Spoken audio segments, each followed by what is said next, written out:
of which we have too many indeed. So basically, we've had the longest, arguably the most expensive and draconian lockdown in the world, and yet we have been condemned by the World Bank, the ADB, the IMF as being the laggard in recovery in Southeast Asia. Why is this so, and what can we do um, on the part of government to assuage these problems? So, isa-isa natin tinatawagan yung iba't ibang industriya at narinig na natin yung iba na nasa manufacturing sector, yung export group natin. Pagkatapos narinig na rin natin yung iba na nasa TODA at transport sector, pati yung nasa construction industry. So tapos na sila. Pero today, iba na naman, and I thank the Philippine Hospital Association. Dalawa-tatlong beses na kayong pabalik-balik, hindi kayo natatawag sapagkat napakahaba ng ating mga hearing. So with that, I'd like to discuss and launch into what can government do for you, and at the same time, what have we done? What has actually worked, and what programs need improvement or should actually be replaced para may monitoring and assessment and for the purposes of planning forward. So as Senator Kiko knows, we're going to be reopening in July for the budget hearings for 2022, and all of this will be critical information when we determine how we are going to spend the funds that we have. Okay, so Committee Secretary, kung pwede, tawagan na natin ang ating mga resource speaker. Good morning, Senator Amy Marcos. Good morning, Senator Kiko Pangilinan, and to our distinguished guests. For today's hearing, we have from the hospitals, the Philippine Hospital Association, Dr. Jaime A. Almora is president. From the Philippine Nurses Association, we have Governor Melbert B. Reyes, their national president. From the Hotel and Restaurant Association of the Philippines, they are represented by their Vice President, Mr. Bobby Horigan, who is also the General Manager of Acacia Hotels. He is accompanied with Miss Cynthia Jocares, their Finance and Admin Manager, and Miss Mercy Manikis. From the Lechu Property Consultants Incorporated, Mr. David This is another Lichu. industry. This is real estate, right? Yes po, real estate po ito. Okay. Mr. Lichu is the Chief Executive Officer. From the agriculture sector, we have from the Philippine Native Pig Owners Network Association. They are represented by their chairman, Mr. Maximilian Ian Cabriga. From the Federation of Cattle Raisers Association of the Philippines, President Martin Gomez. From the Samahang Industriya ng Agrikultura or SINAG, they are represented by Engineer Rosendo So, their president. From Nagkaisang Magsasaka ng Isabela Agriculture Cooperative, they are represented by their chairman, Ms. Ana Go. From the Philippine Maize Federation, Inc., they are represented by their chairperson, Engineer Roger Navarro. From the grains retailers, they are represented by Mr. Joseph S. Gotero. And from the coconut industry reform, their advisor is Mr. Jose Marie T. Faustino. From the Alliance of the Philippine Fishing Federations, Senator, nagpadala din to ng comments. They are represented by Attorney Herschel Magracia. The haulers and truck sector. Thank you very much for the position paper. I mean receipt, sorry. The Haulers and Trucks Association sector. From the Inland Haulers and Tractors Association, they are represented by President Ted S. Hervasio. From the Confederation of Truckers Association of the Philippines or CTAP, they are represented by President Mary Zapata with Mr. Pepito Dino. Yes, the thank you very much. They also gave us a position paper as well as several summaries. Yes po. From the Hataw Truckers Association, they're represented by their legal counsel, Attorney Ferdinand Maniebo. From the Coalition of Truck Operators Association of Bulacan, they're represented by Mr. John Magtalas.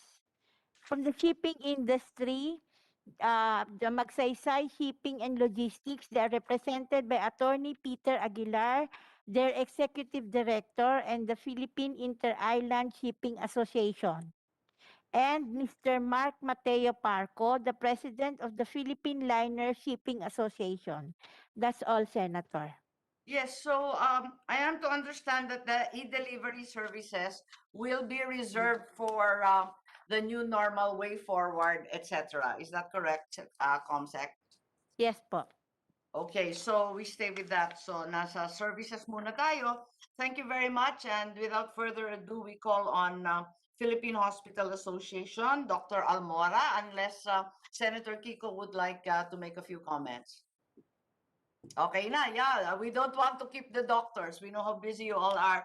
So, Dr. Almora, which government programs have assisted you along the way? Perhaps you can give us a situation, and at the same time, we've read a great deal about complaints from the private hospital sector, from PhilHealth claims that remain unpaid, to the lack of nurses and the failure to provide a wage subsidy and other problems. So, we're now giving you the floor. Yes, Madam Chair. Good morning, Madam Chair, and to the members of the committee, and to all those in attendance in today's hearing. Yes, we do have a lot of problems and challenges, and I did prepare written manifestations on this matter. So please allow me, in the interest of time, to read what I prepared. The Philippine Hospital Association is an organization of all government and private hospitals comprising 1,986 members all over the country. Its membership is from the smallest infirmary hospitals to the biggest level 3 hospitals. 40% of our membership are from the government hospitals and 60% are private hospitals. At the start of the pandemic, our level 2 and level 3 hospitals were identified as COVID referral centers, while level 1 hospitals were assigned as triad centers and treatment facilities for mild COVID cases. Our COVID referral hospitals are considered the last line of defense in this war against the COVID-19 disease. The PHA regrets to inform the honorable members of the committee that despite some remaining bed capacities, the capability of our major hospitals in the National Capital Region and major cities around the country have been overwhelmed, and they have reached their breaking point during the recent surge of COVID patients in the NCR and neighboring provinces and cities. The surge of COVID patients has also been seen in other major in other cities. Although there is a slight slackening of the surge, the capabilities of our COVID centers are continuously diminishing.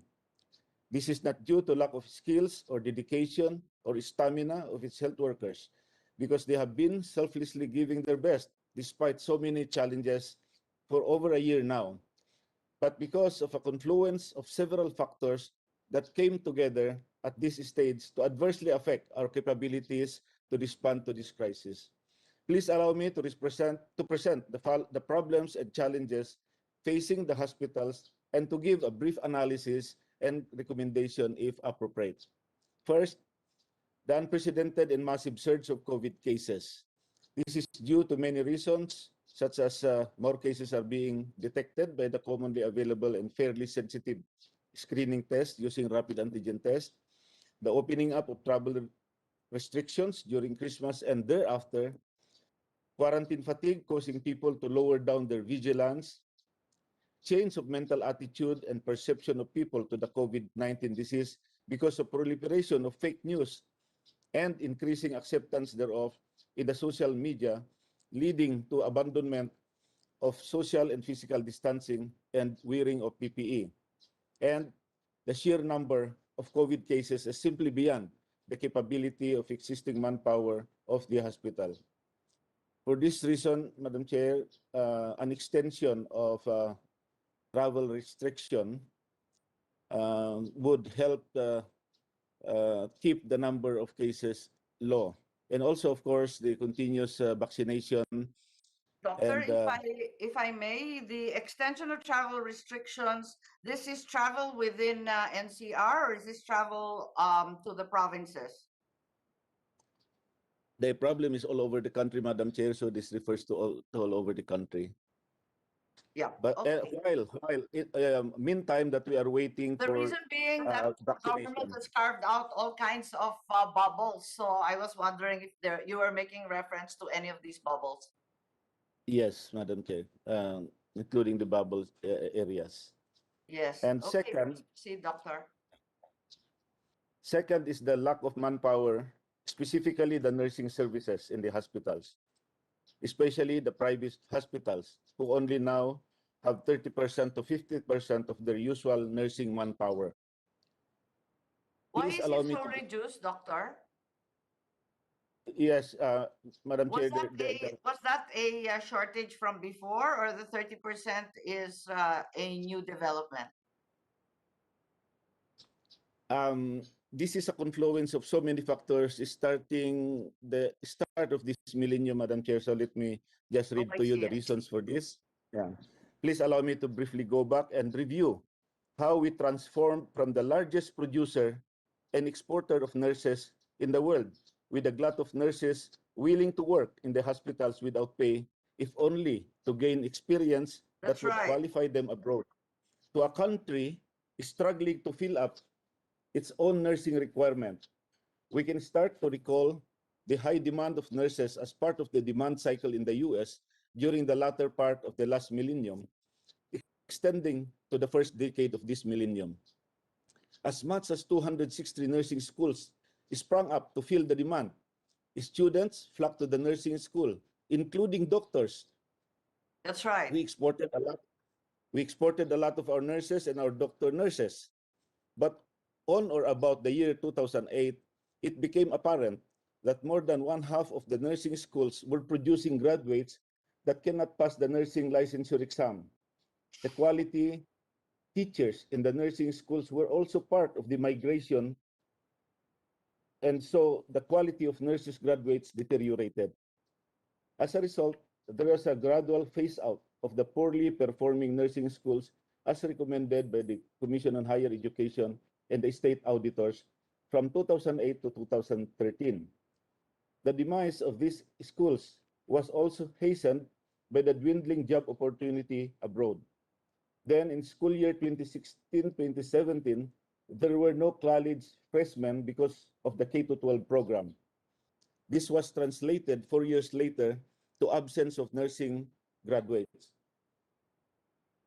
This started in 2020 and will last until 2022. It came at a time when we needed nurses the most.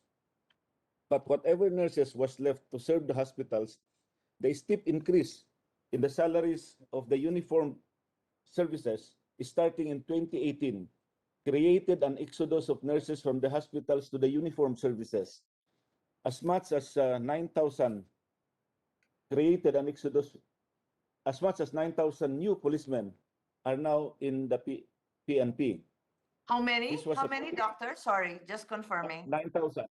9,000 of new policemen are I now see. nurses in the PNP doing non-nursing job.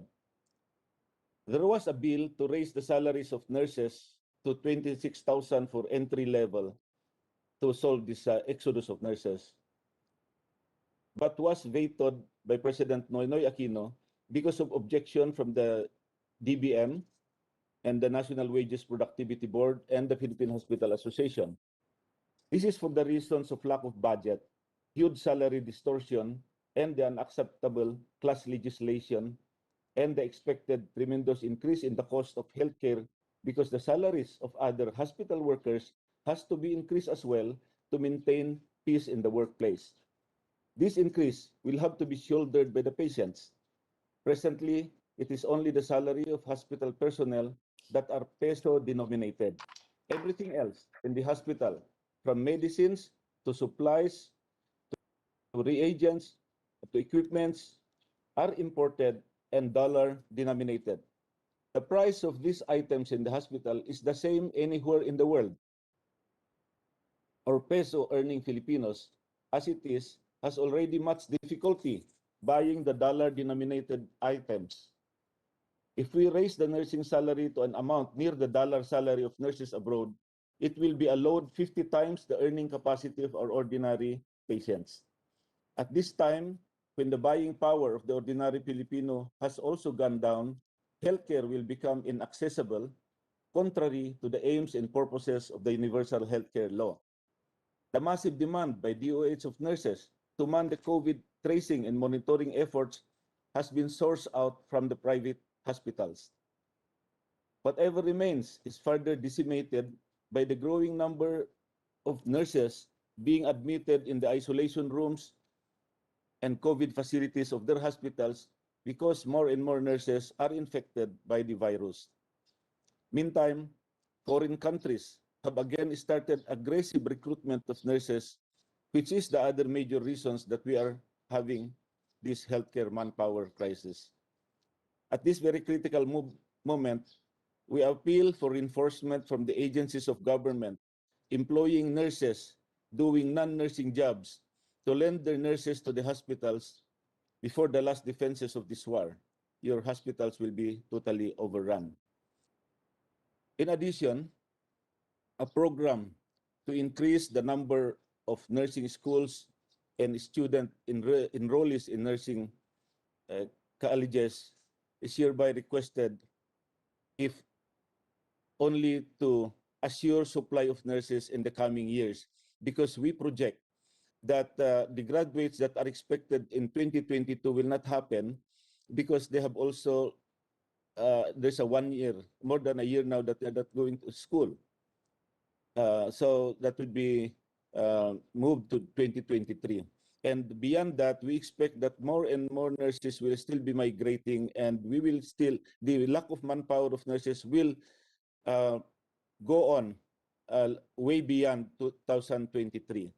And so a program should be set now so that we will have still supply of nurses in the coming years. Third is the huge amount of unpaid claims to hospitals for COVID-19 reimbursement dating back the start of pandemic. So that was March last year. This is now causing severe financial distress of private This is hospitals claims as against well as government. PhilHealth. Sorry, doctor. Is this claims Yes, against yes, PhilHealth as we've read in the newspaper? yes, Madam Chair. This is for That's right. COVID claims. Only the non-COVID claims are being paid. This is now Only, did I hear correctly, doctor, just to verify, you are saying that non-COVID claims are being processed, whereas COVID claims are not being paid? yes, Madam Chair. You're right. Why is that?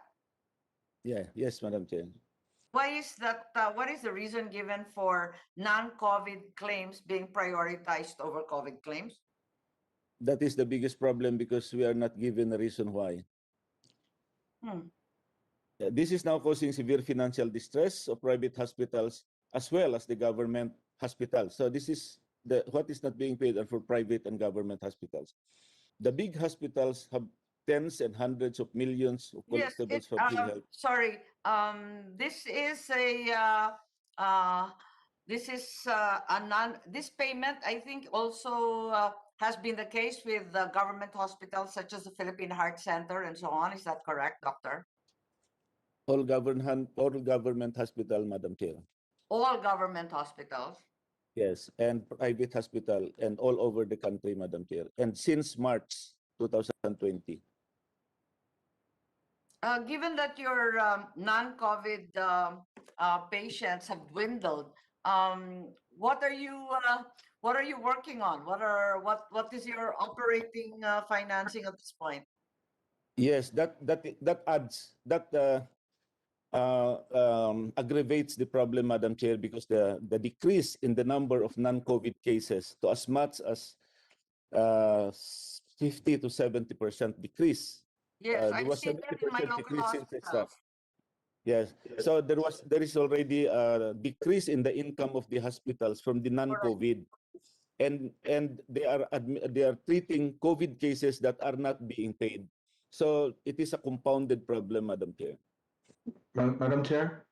Yes, Senator Kiko, please. Yes, just very quickly, since March 2020, so how are the hospitals operating if they have a decrease in non-COVID cases and a They have non-payment of COVID cases? Uh, yes. and how much are we Yeah. talking about in terms of Millions. non-remittances? Do we have figures? If not tonight, if not today, Doctor, maybe you can submit it to the committee. I have figures only for some hospitals, but we were not able to get the total number. But there is a hospital with 1.2 billion claim, Yeah, in the another billions, hospital Senator. 700 billion, and the smallest for the COVID centers would be about 50 million. Madam Chair. And despite non-collection, how are they operating? Where do they get the money to pay for their overhead, their salaries? Yes, they have to dig into their savings, and they have to borrow from the bank. Some hospitals who have called me already informed me that they have borrowed from the bank for their operating budget, Madam Chair.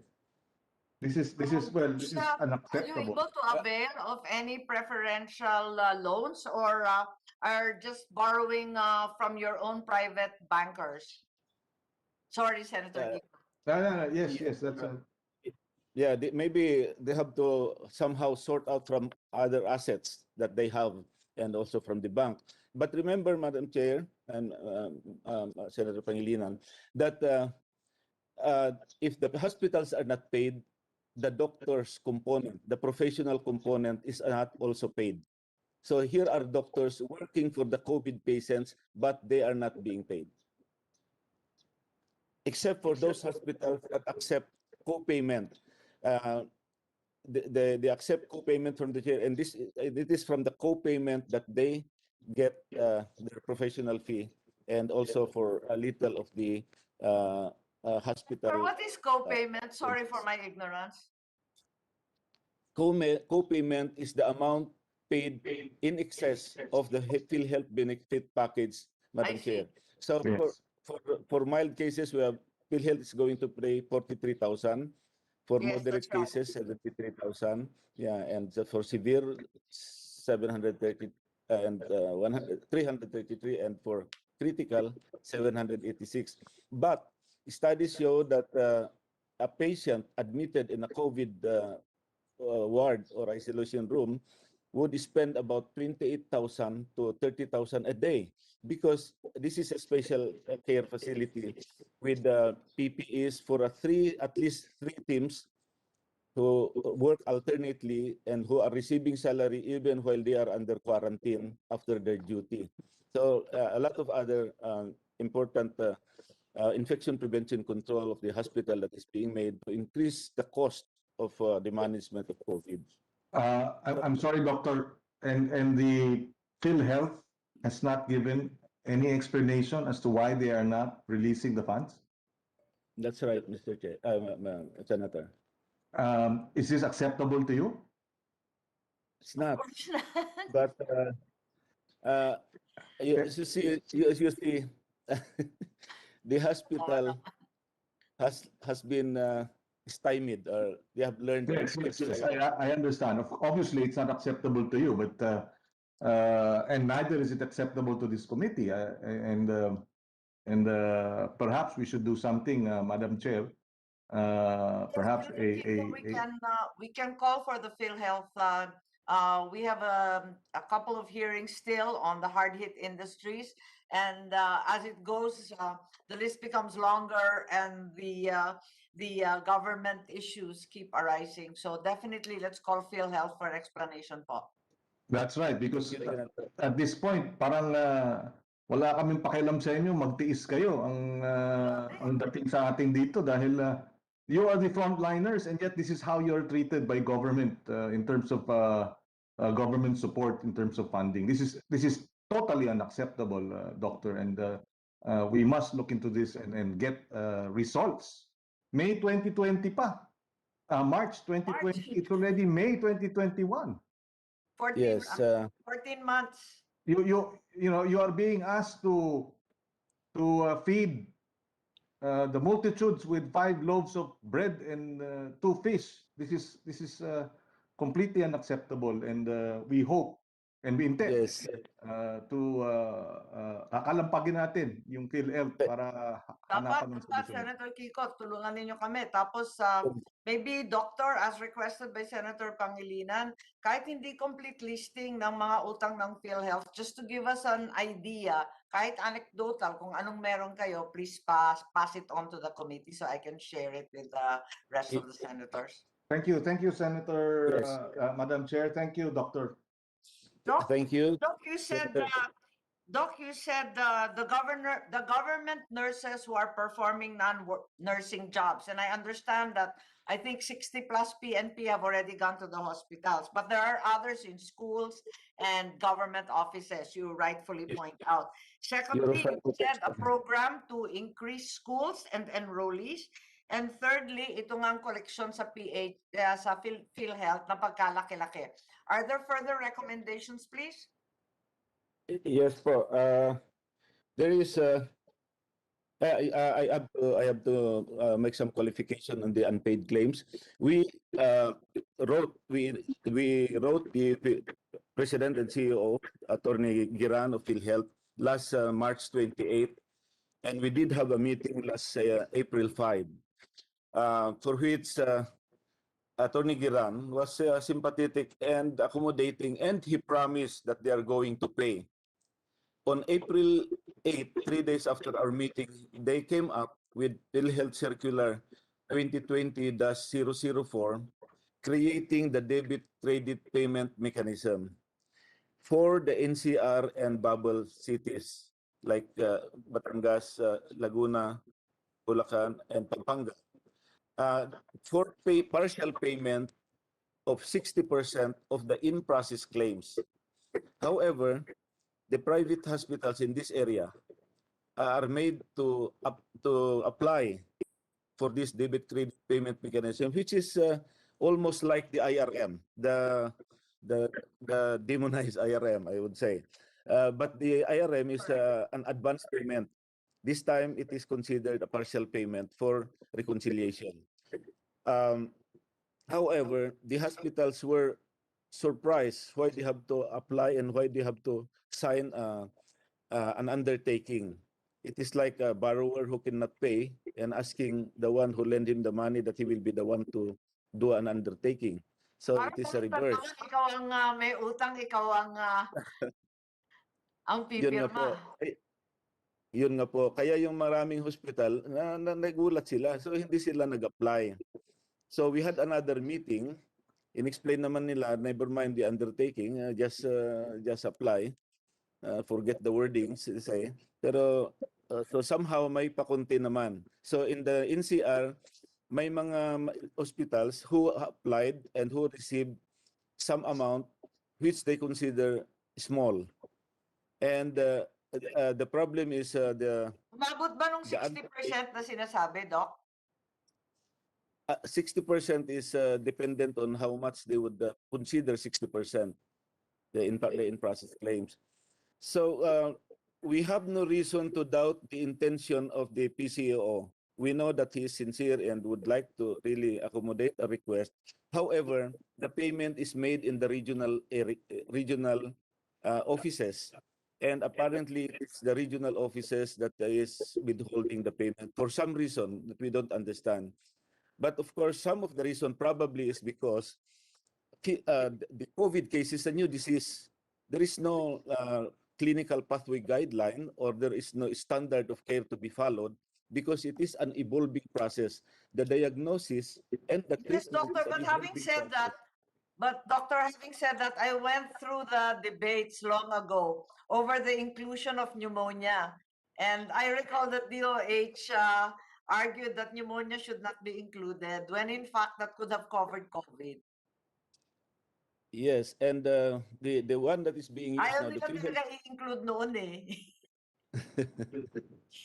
that circular that came out of those debate is already antiquated because it was made in March 28, 2020, when the COVID is starting, and that is the same circular that they are applying to assess the claims, the present claims, which is the way we understand and the way we diagnose and treat the disease have already improved tremendously since that time. So they have to come out with another circular that would properly address the issues concerned. Uh, uh, another challenges, Madam Chair, is the inadequate PhilHealth benefit package. Um, the 43,000, 73,000, 333, and 786,000 for the different degree of the Are you disease. referring, Doc, to It's the outpatient or the in-hospital? Parehong The inadequate. in hospital, Madam Chair, I inadequate see. po. So that is another problem which we would like to call the attention of PhilHealth to look into. If they cannot, if they think that they cannot increase further, then at least they should allow copay, because right now copay is not allowed, I and see. if they will not allow copay, the hospital will incur losses. And this is the reason why some of the smaller hospitals, despite prodding from DOH, uh, does not admit the mild and moderate cases, and choose to refer them to the government hospitals, causing crowding in the government hospital, is because they are not allowed to accept co-payment. So They can't afford it's, it.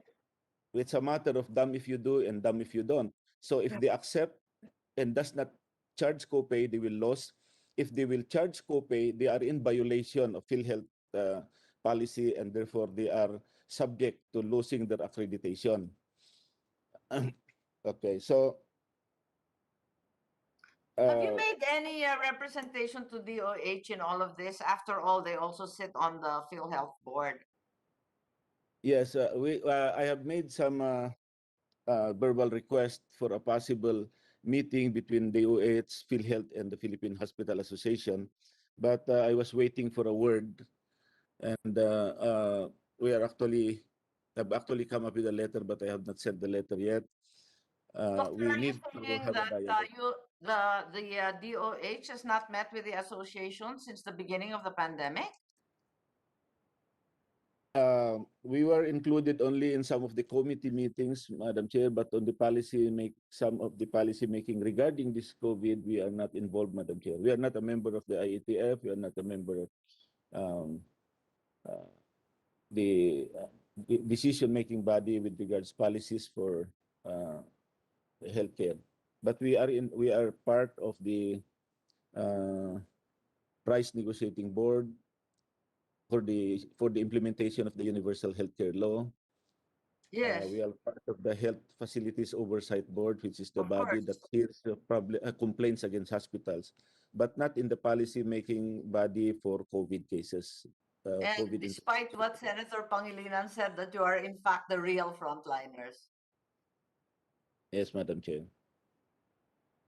Um, I have mentioned already the low patient census, which is the one that is aggravating our financial problems, Madam Chair. That's right. Yeah. On the issue of financial benefits to our healthcare workers as provided for in the Bayanihan 1 and Bayanihan 2, and to our healthcare workers as provided for in the Bayanihan 1 and Bayanihan 2, and the corresponding administrative orders 28 and administrative orders 36, giving benefits to our healthcare workers. The DOH hospitals and LGU hospitals have been given their special risk allowance as provided for by Bayanihan to Heal as One Act and Administrative Order 28. The provision of compensation of 100,000 pesos to public and private health workers who contract severe COVID-19 infection while performing their duties, and a compensation amounting to 1 million pesos shall be given to public and private health workers who will die because of COVID-19 is not consistently complied with. There are applications that are still How is that, pending. doctor? Because we spent many hours and days and nights over Bayanihan to make sure that would be passed here in the Senate. And we would like to know why it's not equally and universally applied. There's still a great deal of money, Senator Kiko, in Bayanihan too, by the way. Napakarami pang pera, and we only extended it until the end of next month. I doubt if they'll be disbursing it within that period. Anyway, Apparently, doctor, please proceed. there are regional differences in the implementation of these packages, Madam Chair. And also the provision of 15,000 for healthcare workers with mild to moderate diseases as provided for in Bayanihan to recover as one is also not consistently implemented or delayed. And number 4, active hazard duty pay is being paid to government health workers, but the special risk allowance provided by Administrative Order number 36 for government and private health workers It's also in indirect, Bayanihan 1, doctor. Madam Chair. Yes, it's also in Bayanihan 1. That's Yes, reiterated there. yes. There is a varying interpretation on what the word direct contact means. Some interpret it as workers who are directly taking care at the patient bedside, but others interpret it also as includes other workers like the laundry women, the Yes, uh, the janitorial services, even the security guard. This they all of them almost always come in contact, if not with the patient, with the watchers of the patient. Of Maybe course, that's Doctor, Madam Chair. That's basic. The you can't tell the COVID virus to just infect the doctors and the nurses. Uh, that's right. what kind of why are we debating that? The bureaucracy seems to be more concerned about debating rather than supporting and enabling our health frontliners. Anyway, Yes. thank you for that information, It Doctor. is, yeah, it is for this reason that there is varying implementation of this provision. The for the private hospitals, the most hospitals that I have talked to only receive one special risk allowance, while some in some areas, some regions receive two special risk allowance. So there is also a varying implementation with regards to special risk allowance to the private hospitals, Madam Chair. I see. Yeah, there are many other problems of the hospital, Madam Chair, but I would rest on those challenges. Rest assured that we will give our best to fight to the finish, despite the fast deteriorating manpower and financial resources that we are here now. And let me also again express our gratitude for the offer to look into this, for the Senate to look into this matter, because we do need help from our senators with regards this matter of unpaid COVID claims from PhilHealth.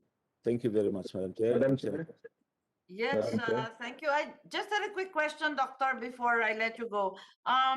You were talking about the lack of nurses as being your primary problem.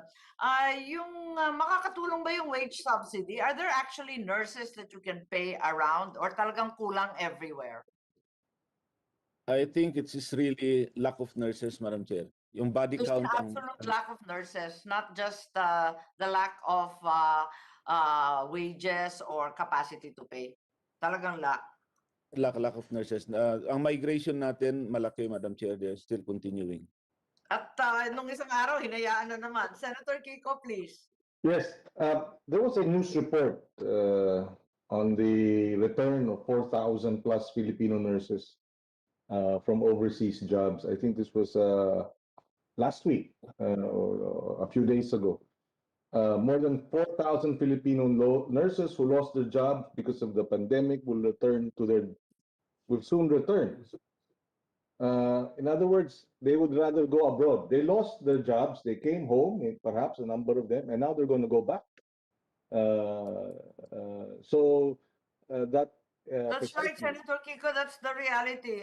As soon as they're repatriated, they're applying for redeployment. yes. We have quite a few of them here in And Ilocos. yes, and of course, because the disparity in terms of the distortion in terms of the pay, no. But the other thing is, I'm sure it's aggravated by precisely all these inefficiencies in releasing all these benefits. I remember a nurse who was computing her benefits and she thought she would receive X amount, and it turns out she didn't even receive half of the amount that she was made to believe she was to receive. So that too is a big disincentive for nurses who are here and should be, able to apply for these jobs precisely because you have a 30 to 50% operating capacity, but would rather not, exposing themselves precisely to all these risks and not receiving. Karampot na nga yung babayaran sa'yo, hindi pa binabayaran. Parang ganun din ang nangyayari, hindi ba? Doc, I Yes. just recall one last thing, Dr. Almora. It's the issue of the PPEs. It has been observed that the mortality and morbidity rate, ang infection rate ng health workers sa Philippines, saksakan ng taas, nasa 13%. Tama ba yun? Versus the international rate of only 2% because of the failure to protect, provide the PPEs and so on to our frontliners. Is that Yes, Madam Chair. a correct statistic? I'm not really sure. I'm not really sure of the exact number, Madam Chair, but I do know that many hospitals are economizing already because because, like I said, the benefit package is not enough, and Right. they are not able to accept copay. So they economize to the detriment of the protection of our nurses. So it is probably true, Madam Chair. Yeah, I've seen them recycling PPEs, so that's not a good sign. Yes, Madam Chair. And Madam Chair, may I? Just to clarify, Doc, so it is also a huge disincentive when there are delays in the payment of these compensation benefits for our nurses, and of course, even the doctors, hindi po ba? It does create some negative feelings or disincentive, but disincentivize our nurses research. And again, connected to the nursing manpower problem, as I mentioned a while ago, this will go on. If we are to look forward to it, this problem will go on even beyond this pandemic or even beyond 2024 because of the mainly because of the lack of teachers, qualified teachers. Most of the teachers have also migrated. And the nursing school, even if they want to increase their enrollees, do not have already the qualified instructors that they need. Okay. Madam Chair, if I may, just a manifestation, this representation together with, I think, 7 other senators, a couple of weeks ago, I think end of March or first week of April, we wrote the Senate President requesting for a reconvening of the Committee on the Whole in terms of the COVID response. This was triggered precisely by the sudden surge, and the hospital healthcare system being in near collapse. I hope the chair can, based on all these manifestations, can support this call. I think we had to postpone it or at least find a better schedule for it because one, we were on recess, and two, there were That's some right. concerns being raised. But hopefully the good chair can support this bipartisan request for the committee of the whole on the COVID response be reconvened so that we can get updates as to the status of precisely these releases of funds, the challenges facing the frontliners, among others, Madam Chair. Yes, we assure the good senator that we are in full agreement that a 1 year review and the exercise of oversight is necessary at this point for this very urgent and important matter. So, Thank you, Madam Chair. thank you very much, Doctor. If you would like to add anything, the committee will welcome any position paper and certainly the notion or at least some kind of idea of the scale of the loans involved in the PhilHealth would help us as requested by Senator Pangilinan. Yes, So Madam thank Chair. you We very will take much, Doc. I don't want to keep you. I know you're exceedingly busy and beleaguered by all sorts of problems. Thank you very much for coming once again to this committee. You're welcome po. Thank you. And Committee Secretary, we have the Philippine Nurses Association, I understand. Yes, Senator, we have Governor Melbert B. Reyes, the National President of the Philippine Nurses Association. Okay, Gov, you're recognized. May we hear from the Nurses Association as quickly as possible because, as you know, we have quite a few guests, but we really need to hear from your group because, as mentioned by Dr. Almora, you are one of the most precious sectors at this point and in shortage as well. Yeah, good morning, Madam Chair, and to Senator Kiko Pangilinan. First of all, before I read our position, I was the main source of the lack of manpower. It's not really a shortage of nurses, but the maldistribution. Now we have nurses in the Department of Education, Bureau of Fire, Bureau of Correction, the PNP, and other non-nursing field. No, it's because of the compensation and benefits primarily. No, and it's because of the value that the government is giving our nurses. The Philippine Nurses Association, the only accredited professional organization, honored the sacrifices of Filipino healthcare workers that have made in service to the people. While the pandemic has ravaged economies, governments, and societies, some have pledged their lives, time, resources, and personal space to help people in need of medical care. Filipino healthcare workers, including nurses, have once again proven their worth and value as they volunteered to help rebuild communities. Their efforts have laid the cornerstone of bayanihan, hard work, solidarity, trust, responsibility, and unity. While their sacrifices is overflowing, nurses' rights and welfare must be respected at all times. With regard to rights, the collective rights are etched in the annals of laws and welfare policies. And for a long time, nurses as workers have liberally exercised them. The rights to have a decent wage, to work, to have a fair and just working condition, to form and join trade unions, among others, are assured by the 1987 Constitution and various laws. With regards to their welfare, much work remains to be done in order to fully give flesh to social legislation, as nurses' experiences shows. The present pandemic is the best example of how governance should address welfare concerns of nurses. For example, while the government has promised to pay the special risk allowance and hazard payments, most nurses have yet to receive the same. It has been a year since the two Bayanihan laws were enacted, yet the money owed to nurses remains to be distributed. Meanwhile, nurses continue to become vulnerable to COVID-19 without being fully compensated for their efforts. The time is ripe for the government to heed the calls of nurses to ameliorate their conditions. Nurses have been asking for these reforms. The government should give them decent compensation. It should increase their minimum daily wage. It must release their special risk allowance and special risk allowance.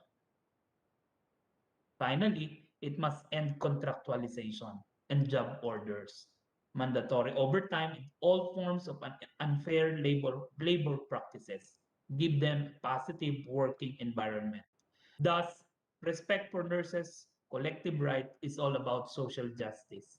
It is about giving them the foundation to speak for the marginalized, unorganized, and unprotected workers. It is about giving them dignity, because as human, nurses should never be exploited for the sake of efficiency.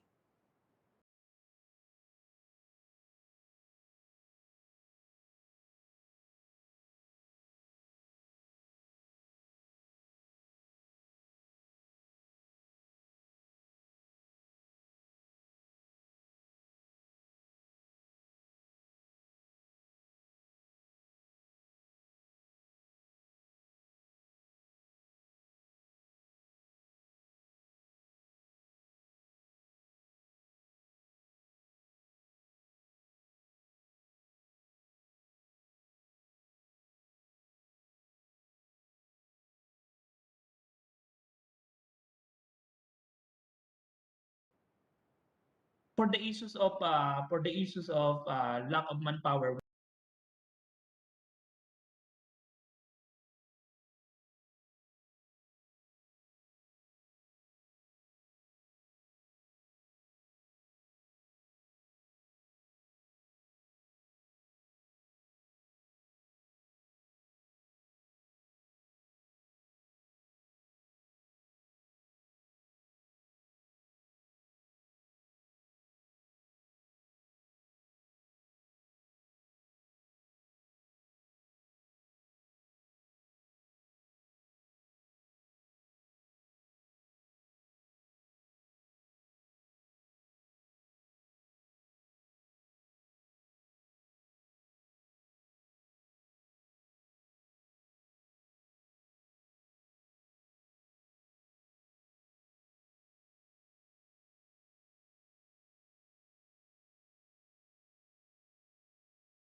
So if the PNA would like to submit a position paper adding to the comments that you have made, I will be very happy to receive them in the future if you have other recommendations.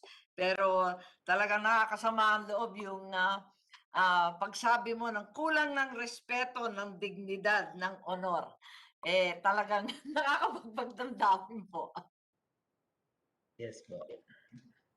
Because, Madam Chair, we know that during 2019, we have in our law, RA 9173, Section 32,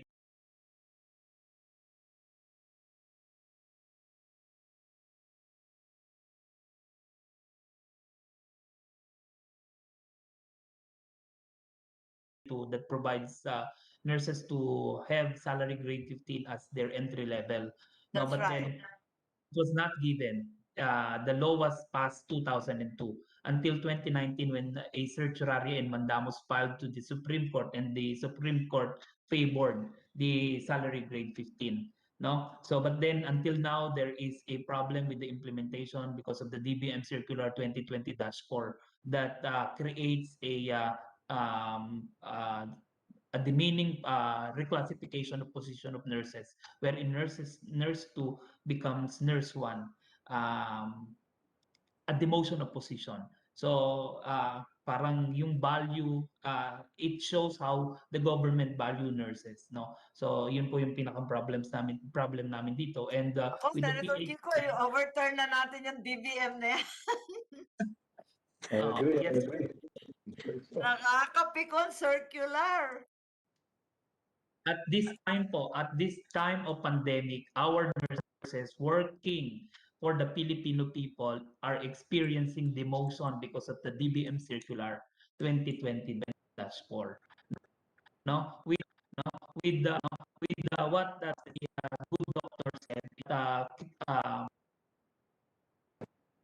that was about to be signed by the president, then Noynoy Aquino, no? But it was vetoed, no? But it was vetoed in the public and private hospitals, no? So we understood the financial implications of this, but we really need them to push for the rights of our nurses. No, the DFA Secretary Locsin said that we cannot deprive nurses of looking for a better opportunities, and the better opportunities for nurses are not here in the Philippines. So paano po natin control yung uh, yung migration kung hindi natin para sa mga nurses natin. Somehow, makabubuhay ng pamilya ng nurses. Thank you. Sorry, your audio is fading. But Makabubuhay ng pamilya ng ating mga nurses. So, yun po yung manifestations namin po today, Madam Chair. thank you very much, Governor Melbert Reyes. And as I said earlier, any further comments will be welcome. Sorry, yung audio po ninyo nawawala. Okay. I think we've heard the main gist of the nurses. Meron pa kayong idadagdag, Governor Reyes?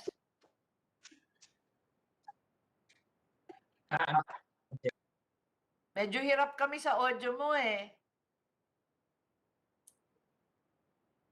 Hello?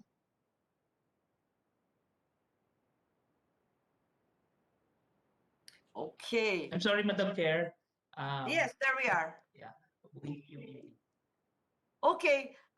Thank you. We hear you loud and clear. Basically, we Senator wanted Pangilinan and I will do our very best to address at least some of these burning issues. We need our nurses, and they should be honored and respected, and most of all, paid adequately. Thank you. Thank you, Madam Chair. Thank you po, Senator Kiko Pangilinan. Salamat po. Thank you very much. And now we can go to the hotels and restaurants, another very beleaguered sector represented by Mr. Bobby Horigan.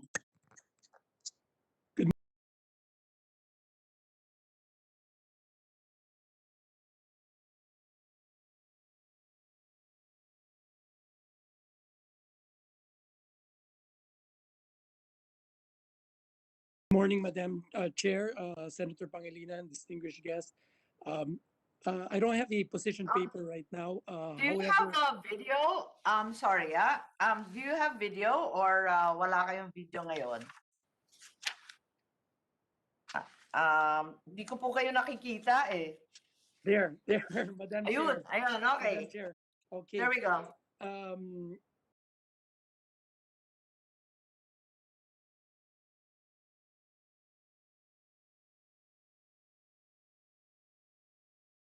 What do you call it? I don't have a we don't have a position paper. However, I can give you an update on the situation of the hotel and restaurant hotel. Essentially,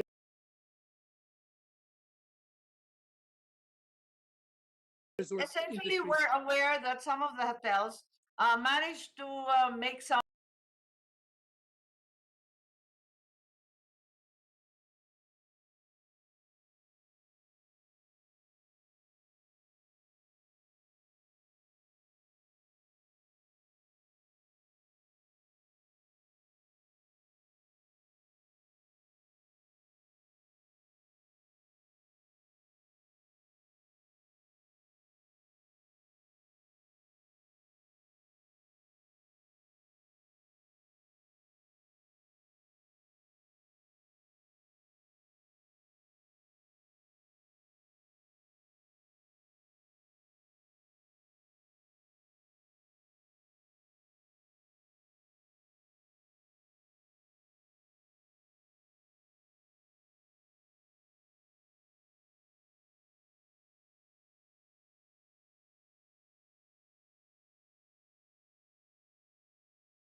being protected from the illness is, we have yet to get there relative to the U.S. But I understand, I read in the papers, in the news, that they actually put together this. I mean, they are already successful with their, relatively successful in their vaccine rollout, and yet they're still providing stimulus for the restaurant industry, the Restaurant Revitalization Fund of 26 billion. And I'm told 1 week after it was announced, the applications have reached $38 billion dollars. Would you see, a similar intervention perhaps here in the country?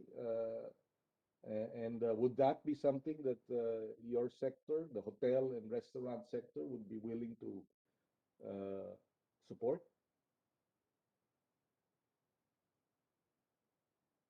You're muted.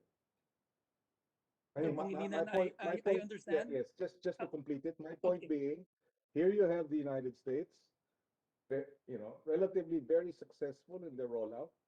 I'm hearing in the information in Italy, based on 13.7 million who have been vaccinated, beginning December 27 up to May 3, that their report, the Institute of Health of Italy is reporting that 80% reduction in infections, 85% reduction in hospitalizations, and 90%, 95% reduction in deaths. In other words, they are succeeding in their vaccination rollout, and so is the U.S. And yet the U.S. Also still has the stimulus package for the restaurants. So you are now saying we need to have that vaccine rollout, but is that enough? Apart from that, would you welcome or support precisely a stimulus package that will provide assistance to revitalize the hotel and restaurant industry? Senator Pangilinan, we understand the U.S. Has this amazing programs, and even like in Singapore, they subsidize a lot of room nights for hotels, and they do different programs for restaurants. Of course, we welcome all of this. If government can help us, we understand. We're not like Singapore, and there are other countries even in worse positions than us, like Thailand. So what we're just doing is we're just relying on local tourism. We're very fortunate that pre-COVID we had 113 million domestic travelers, more than other countries in Asia. So we're going to be relying on that, on local tourism for our resorts and even for the city hotels. But correct, we welcome all stimulus packages that we can get for our industry. Yes, thank you. Thank you, thank you, thank you very much. So the minority is going to support that. Malakas na tayo. Thank you. Thank you very much to Mr. Horrigan, Ms. Cynthia, Ms. Mercy. Maraming salamat po for joining us. And please feel free to submit any further opinions. At this point, we recognize Thank you, my Madam good Chair. friend. Maraming salamat. You can go ahead po kasi I know you're all very busy. Please go ahead. Mr. Lichu, David Lichu, the Executive Officer of the Property Consultants. Ito naman yung real estate. Kumusta na? Good morning, senators. Thank you for having me. Things could be better, but things could also be much worse. So we'd rather stick to the status quo.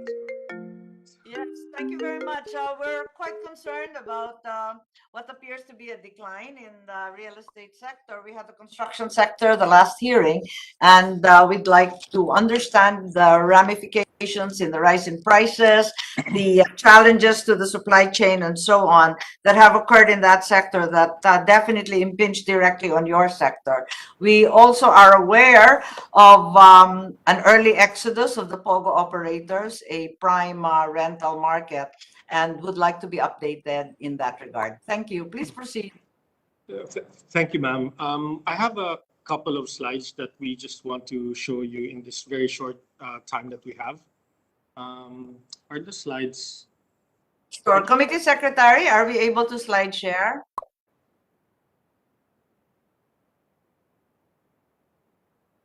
Beth, I think admin is with us. Patulong lang i-share yung slides ni Mr. Lichu. Sila po yung mag-share, Senator. Oh, Okay, Opo, fine. sila po. oh, okay.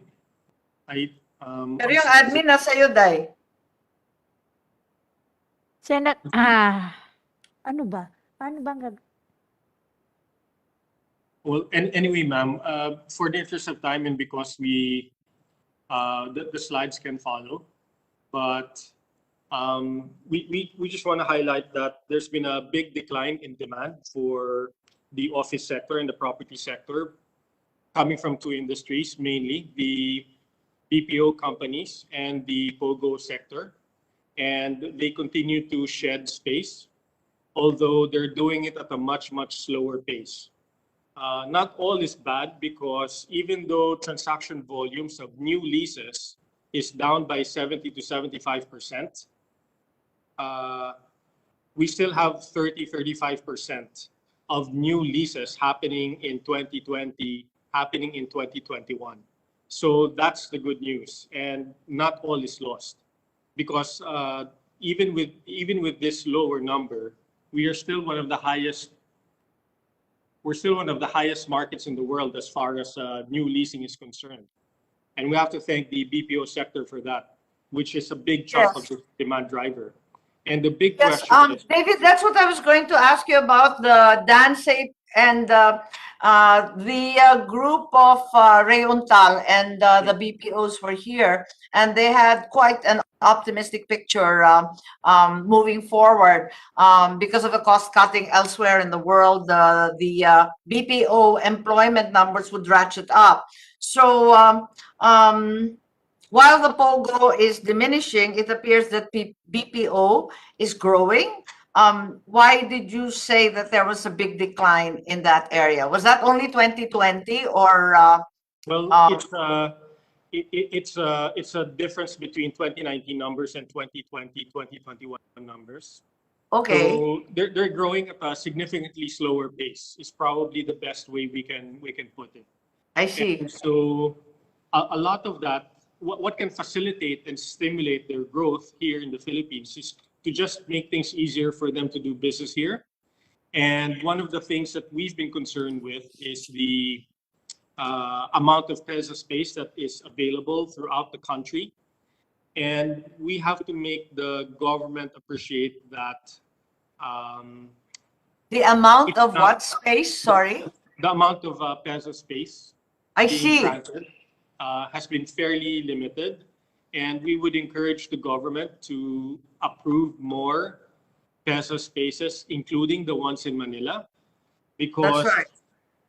because we need Manila to be able to grow outside of Manila. Yes, And, I mean, that's been a constant gripe of this committee, that there have been no PESA declarations in the last few years. Yes, so the PEZA proclamations have been fairly limited, and even the ones in the provinces are waiting, and PEZA has that list.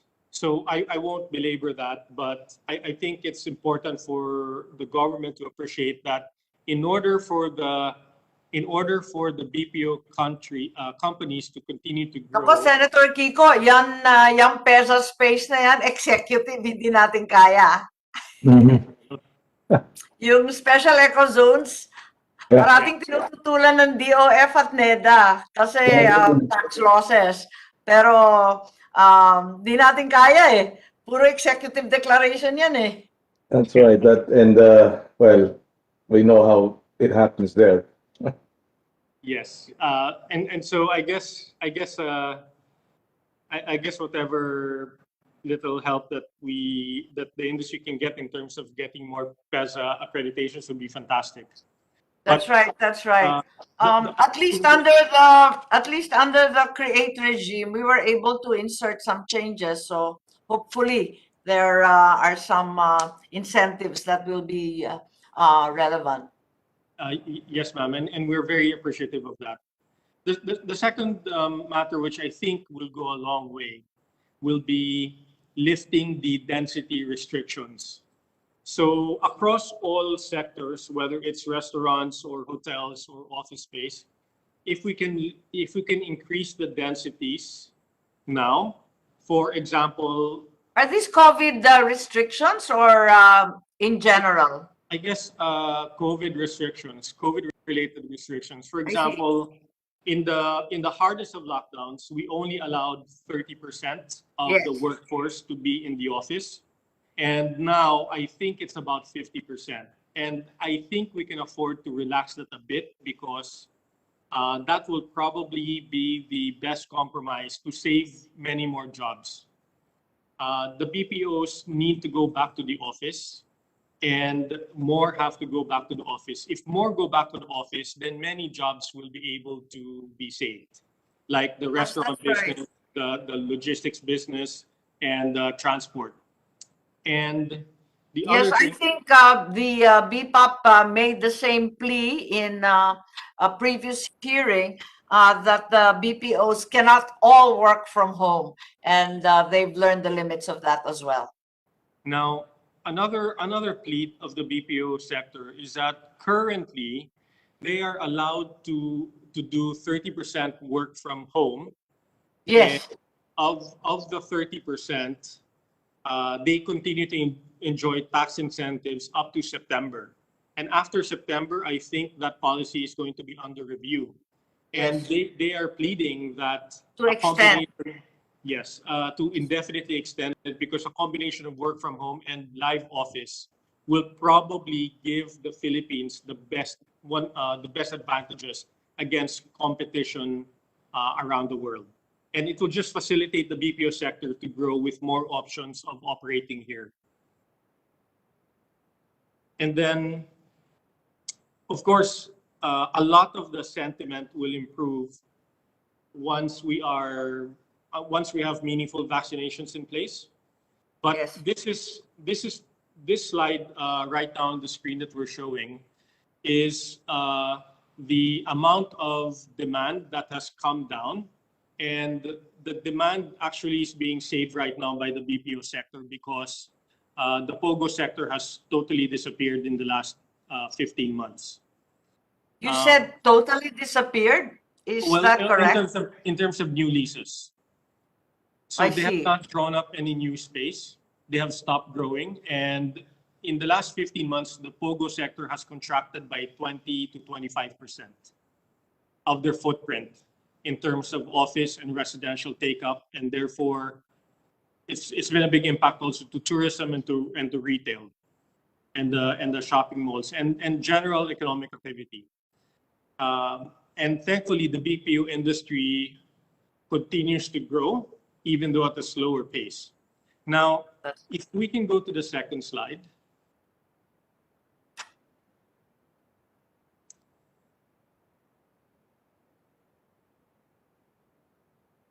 Sorry, next slide, please. This shows you the impact of construction because many of the projects have been delayed. Right. Because of COVID and because of work protocols. And again, to increase the density required in the workplace, for example, construction sites are significantly impaired. And because they're significantly impaired, many small to medium-sized and micro businesses are almost closing because the contractors cannot fulfill and cannot keep their head above water. So our plea would be to increase the amount of people allowed in the workplace and in the construction sites, whether they're apartment buildings like units under renovation or massive construction sites for buildings. Because this delay in the supply is not just a delay in construction activity, it is also a delay in jobs being made available for this fiscal year or the next fiscal year. Because if the buildings are late, the jobs cannot be generated by the companies that want to operate here. And therefore, the real estate taxes, withholding taxes, VAT, that would be due for all those leases and all those jobs will also be delayed. And sure, it all cascades down the line. Yes. And so the faster we vaccinate and the more people we have on site, the faster we can finish these buildings and more revenue is generated by everybody. And the purple line shows you the peso space. So of all the total office space that's under construction, the purple line shows you the proportion of peso space. And it's very low. It's one of the lowest we've seen in a number of years. And we need that to go up because any change, the lower horizontal line, dash line that you see there is demand for 2020, which is one of the lowest demand numbers we've seen in a long while. But any significant recovery and improvement of that demand line will pretty much wipe out a lot of office space on the market. And that will translate to rental inflation, which if unbridled will become painful for many. It will make us uncompetitive. But by Senator relaxing, Yes, Senator Pangilinan. Yeah, so it makes me curious. Why are we rushing the retail, the Foreign Investment Act? We push the create, but in fact, we don't want to approve any eco zones. So, and there's no peso space being created. It's very curious. so The left hand not knowing what the right hand is doing, maybe. Yep, I think you've hit the nail on the head. Yes, David, please proceed. and so I think the more we accelerate these construction projects, the better for everybody involved, including tax revenue of the government. Now, I've talked to many construction companies, and really they have said two things. Well, the vaccination will have a dramatic improvement because besides the density, many of the workforce don't want to go back on site because they're afraid of getting Yes. COVID. The vaccination program will solve that. But the second thing is that the government allowed for MSME funding through the banks, but the banks have not been lending as much as they should to the MSME, and therefore many MSMEs, especially after this recent lockdown, will not be able to survive the next few months. David, if I might interrupt, in the last hearing, both DBP and Land Bank were here, and both of them said it was the lack of take-up. But in fact, all the funds were available, and they were doing their level best to market all these loans. It was the MSMEs that weren't stepping up because they were anxious, couldn't comply with documentary requirements that were already simplified. You're now saying that it's the banks that refuse to lend. Is that what I understand? This is what I'm told anecdotally by a number of the contractors and architects and design firms that we have talked to in the last few days. And they really are at the point of I guess, loss of morale because they can't get their operating capital working through, because this delay means that many of the designers, contractors who were supposed to, let's say, renovate apartment buildings now have to wait 1 year or 9 months, and they can't wait that long. It's really a survival issue. Now, the MSME loans that you're referring to, these are banks that are private, or these are government banks that we can I guess private banks and government banks in general. Halo-halo na yan. Yeah, and no, and from my first-hand experience, I do know that many banks massively curtailed lending because of the high risk involved in lending during the last 12 months.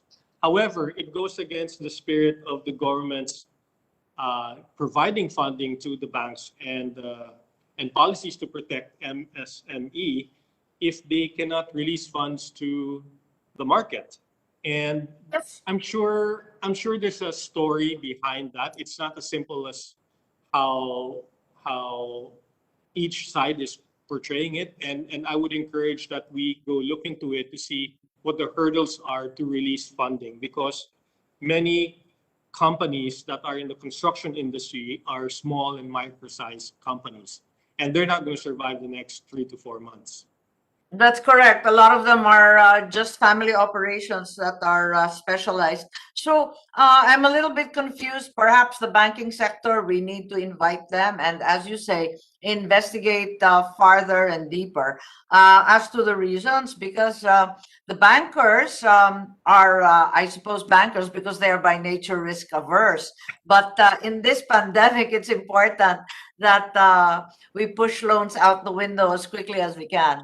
So, thank you. Yes, and if you Iba can go kasi to, sinasabi nung last time Senator Pangilinan, iba sinasabi ng mga bankero na pupunta rito na may loan hesitation talaga kasi tatakot nga, maraming natatakot kasi pandemic nga naman, ba't ka naman mangungutang? Wala ka Yes. namang kikitain na pambayad. So I don't know where the problem lies. I'm sure it's somewhere in the middle. There we go. Yeah, confidence. And precisely a vaccine rollout, an effective, efficient, quick vaccine rollout will restore confidence, whether you're the borrower or you're the lender. Yeah, Now, there's no getting around that. And then Yes, David, sorry. if we can go to the next slide, please. Yes. Or is this the last slide? Okay. A number of companies, this is the rate of contractions across the entire Philippines and the contraction of office space. Every square meter accounted for in the entire Philippines that's contracted. And it's divided between three industries, the POGO sector, the BPOs, and the conglomerates and corporates. The yellow line shows you the total contractions, and you can see, thankfully, that that curve is already declining, which means that fewer and fewer companies are contracting. And while the BPO sector contracted also, it's not spared by the COVID situation. It's only contracted by a tune of 1% of the total occupied space of the BPO sector. So that's the good news. And we have to prepare for a recovery, as Ray Untal mentioned in the last hearing. And I do hope that the POGO sector does get sorted out and that they join the fray, because we need both to be able to generate as much jobs and revenue for everybody. And What do you hear on the ground from the POGO sector? Are they still railing against the DOF and the BIR and so on? Or do they still want to remain or come back to the Philippines? I understand some have left for good. My personal view, ma'am, is that the Philippines will be better off with more POGOs here than less. And whatever. At least for your industry. I'm sorry? At least for the real estate and development sector, that's for sure. Well, it's how big an impact, if you had to give a number, how big an impact on total demand did POGO have? Well, they're the largest tourism driver today. They're the largest buyers of malls. I don't have the quantified number of that, but 1.7 million times 0.25, that's 425,000 square meters of office space times 1,200 times 12. That's about 6 billion pesos in. So that's 12 billion in rent at the minimum. So that's 12 billion in real estate taxes. The corresponding real estate taxes, VAT, withholding tax is what we're losing. That's right. So 12 billion of that, plus the number of employees that have been lost. So that's, if I can estimate, that's about,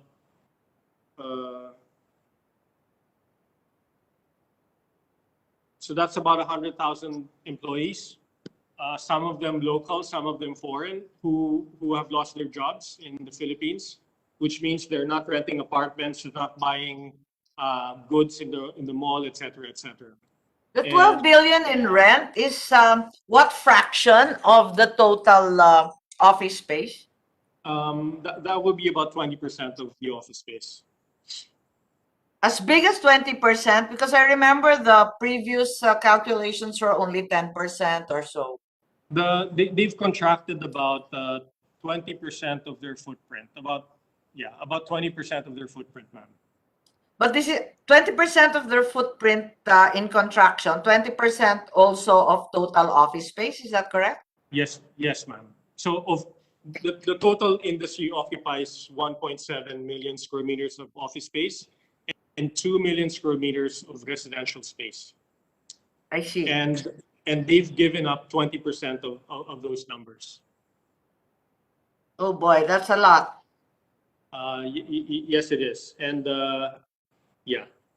And before COVID, and before the disputes with the taxes, you know, they were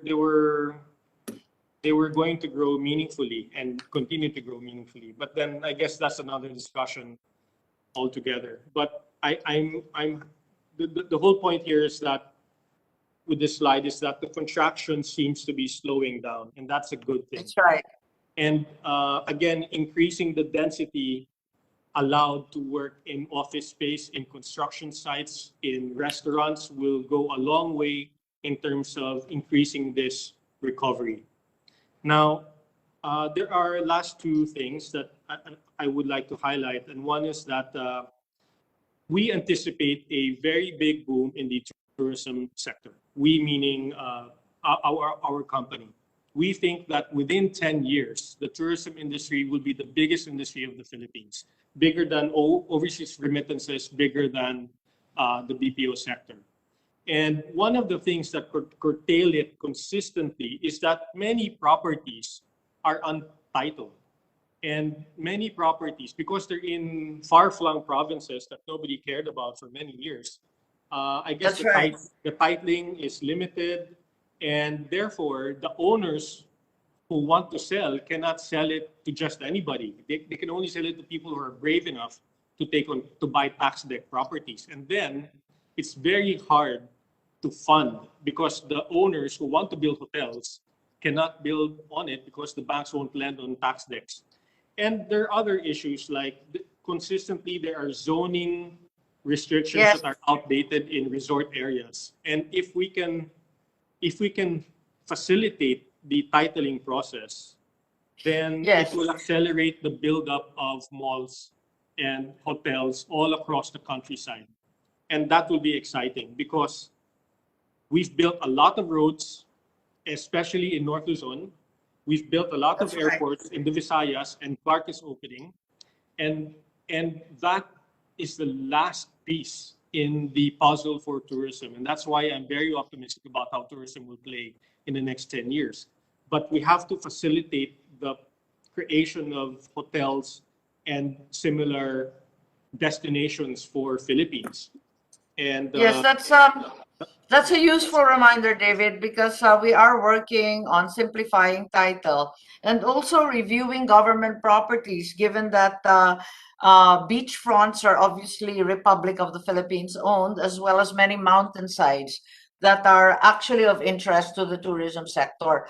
Puros timberland yan and non-alienable. So we have to find friendlier, investment-friendly holdings and titles to those so that they can be developed now. thank you, ma'am. And then Preaching to the choir, in other words. Yes, thank you. Yes, ma'am. And then last two things.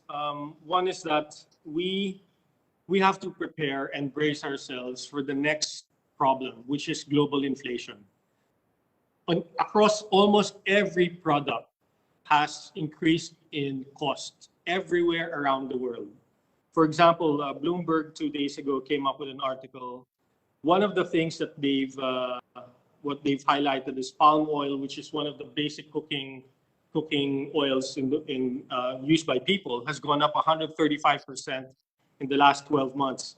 COVID restrictions plus the Asian swine flu has pushed pork up by 100% to 120% in the last 12 months, and steel has gone up 70% in the last 12 months. And this is just some examples of many, many, many products that are going up all across commodities, products, industries, and that's going to hurt the poor the most. And we have to prepare ourselves for that. It's a big problem that is around the corner. And Well taken. We're already feeling it. The agricultural sector is heavily represented today, and that's all we talk about, unfortunately. yeah. And then one, not to be facetious or anything, but I think one other piece of regulation is increasing the speed limit in highways. So from 60 or 80 or 100, we can probably do better with a bit more to move the cars out of the highways faster. They will consume more gas and therefore pay more taxes. And the guys who have big fancy cars will be able to buy more. And again, that will just translate to more tax revenue for the Philippine government. You sound like my brother. Thank you. Well, that's it for me, ma'am. Thank you very much, David. And we take cognizance of all the recommendations, many of them insightful, perceptive, and truly helpful as usual. The number of pesas, which I keep lobbying for, the lifting of density restrictions, which we have to await, and hopefully the vaccine rollout speeds up and becomes meaningful, as you said. The 30%, we should do something about that shortly. And the other efforts, entitling that you bring to light, that's a good reminder since we are in the midst of the DAR and DENR regulations and this issue of inflation. So thank you very much. And if there are any further recommendations, even if they involve Swiss speed limits, the committee will welcome them. Thank you. Thanks for joining us. Thank you, Senator. ma'am. Okay, so I think now we have the agricultural sector. Mga suki natin. Beth, who will present among the agricultural sector? Kasi ang dami po nila.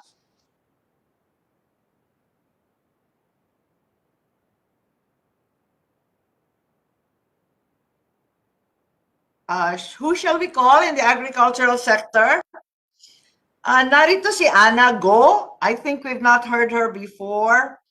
And the maize sector engineer Navarro. I'd like to hear from you guys kasi kayo yung downstream ng hog raisers na hindi narinig. Beth, sino pa ang nariyan? Baka ginutom na lahat. Yeah. Nandito po yung Pilmais, ma'am. O sige, kayo na. Sige, sino yan? Engineer Navarro? Yeah, Roger Navarro po. Magandang araw po sa lahat. Magandang araw sa iyo, ma'am. Maganda ka pa sa araw talaga, ma'am. Maraming salamat at na-imbita kami dito. Sige. First time po. No? So, anyway, ang amin lang naman, ma'am, ang alburuto namin, ganun pa rin. Siyempre, ang policy ng atong government is that hindi talaga for the Ano yung farmers. presyo? Kasi parang yung presyo maayos naman kahit may SF. Tama ba? O nagkakamali sa shortage? May Well, in the last 4 years, ma'am, talagang hindi maganda ang presyo ng mais po, no? In the last 2 years, napakaganda ang ani. Yes. Pero hindi naman maganda yung presyo. So, hindi nagkatotoo yung projection na magandang ani, magandang kita po, no? So, magandang ani po, pero lang kita yung farmer, no? So, Well, nangyayari sa rice ngayon. Ang ganda-ganda ng ani, wala namang kita. kaya nga po. So, that's the very sad part sa ating problema po, no? So, anyway, sana po mayroon tayo talagang magandang hadikain sana yung mga structural partisanship, no, sa agriculture po.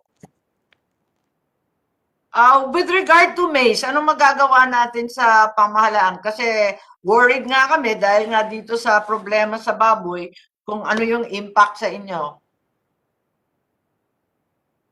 Hello po, narinig niyo ako po? Medyo mahina. Laksan lang konti. Yeah, malayo kasi ako, ma'am. Nasa Mindanao po. Okay lang. Dinig na kayo. Thank you. Oh, yeah. So, anyway, yun yung mga kailangan natin, ma'am. If you remember, nung panahon ng tatay mo, ma'am, maganda yung hadikain ng ating rice and corn, no? Kasi ang tawag nung araw ng NFA, ma'am, Rice and Corn Administration po, no? So, ibig sabihin, talagang kasama yung corn po at saka yung rice. Pero nitong panahon na ito, ma'am, since the ratification ng RTL, yung Rice Tarification Law, ang NFA po, ma'am, ay nagiging rice-centric na po. No? So, hindi na po sila nagtutulong sa mais po. Kaya ang mais po, nagiging orphan. Wala na talagang ahensya na tumutulong ng mais. Kaya if you notice in my first presentation po kanina, talagang mataas ang ani pero walang kita po kasi walang tulong po. No? Walang ahensya na po, parang nakalimutan yung mais doon sa RTL po. Kasi nung Actually, araw, meron na nga akong bill tungkol dyan na magkaroon ng Philippine corn. Kasi nga, parang yun nga, naulila nga, naiwan sa ere. yeah, actually mayroon kaming sanang padala sa iyo, ma'am, kasi this is already now being considered by DA as part of their program, the creation of the Philippine Corn Development Administration po, no?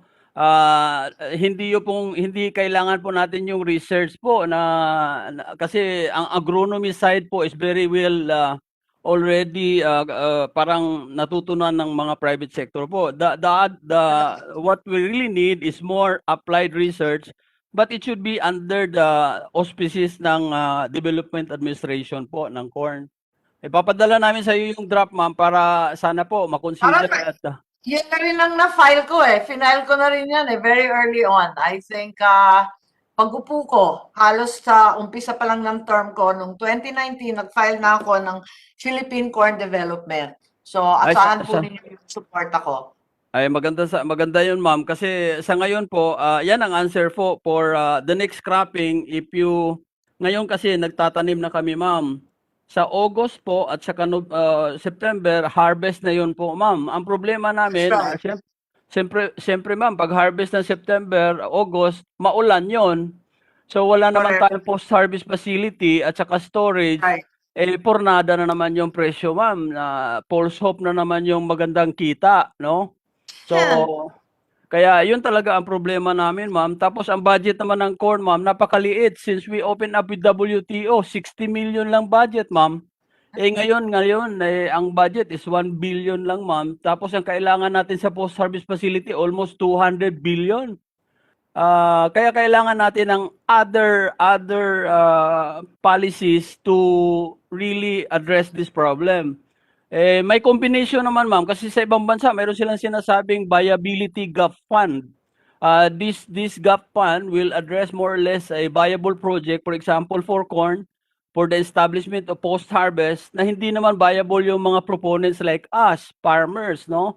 So, sana po yung equity portion namin kailangan bigay ng ating corn program, and then the other one will be under the guarantee of EGFP, yung ating pondo po na nalilikom because of the banks that does not give loans to the farmers po. Mayroon tayong 1/2 of 1% penalties na ngayon po ay nandyan na sa Phil guarantee na hindi natin alam po kung saan sila nagagaranti, sa housing ba or sa iba bang project aside from co-op, aside from agriculture po. So, Oo, file na rin ako na resolution tungkol sa Agri-Agra na iniimbestigahan nga saan napupunta lahat ng mga loans na yan, pati yung mga penalty fee kung saan napupunta.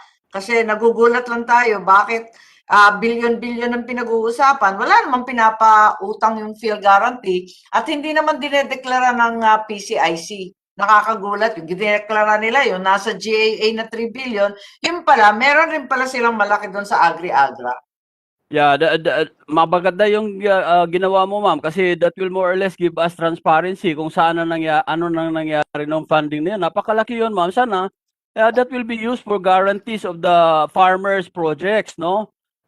Para ma-forward talaga natin yung development at saka empowerment ng farmers po. Ang mahirap pa dyan, engineer, ang mahirap pa dyan, aside from the large amount of money that is unaccounted for, dun sa policy making at saka sa management, palagay ko wala naman magsasaka sa Phil guarantee. Yan ang very sad reality. So, kaya hindi nga natin malaman talaga kasi structural policy shift nga ang kailangan natin. We need to understand that this is an urgent matter. Kasi kung sinasabi natin, ma'am, price stability, we can never achieve price stability if we do not have post-harvest facility and storage po. Of Kasi course. dalawa lang po ang cropping ng mais po. Ang first cropping is the wheat season cropping, yung maulan. Yung cropping na yun, ma'am, yun ang bumper harvest which represents 65% of the volume that will Right. supply you for the next 7 months of the 1 year. The second So dapat cropping, talaga may post-harvest. yeah, the second cropping, ma'am, will supply you the 5 months cropping, which is the dry season crop, no? So that Right. will complete the cycle of the 12 months. Now, without the post-harvest facility, you can never guarantee the quality of corns in the next 4-5 months later of the harvest.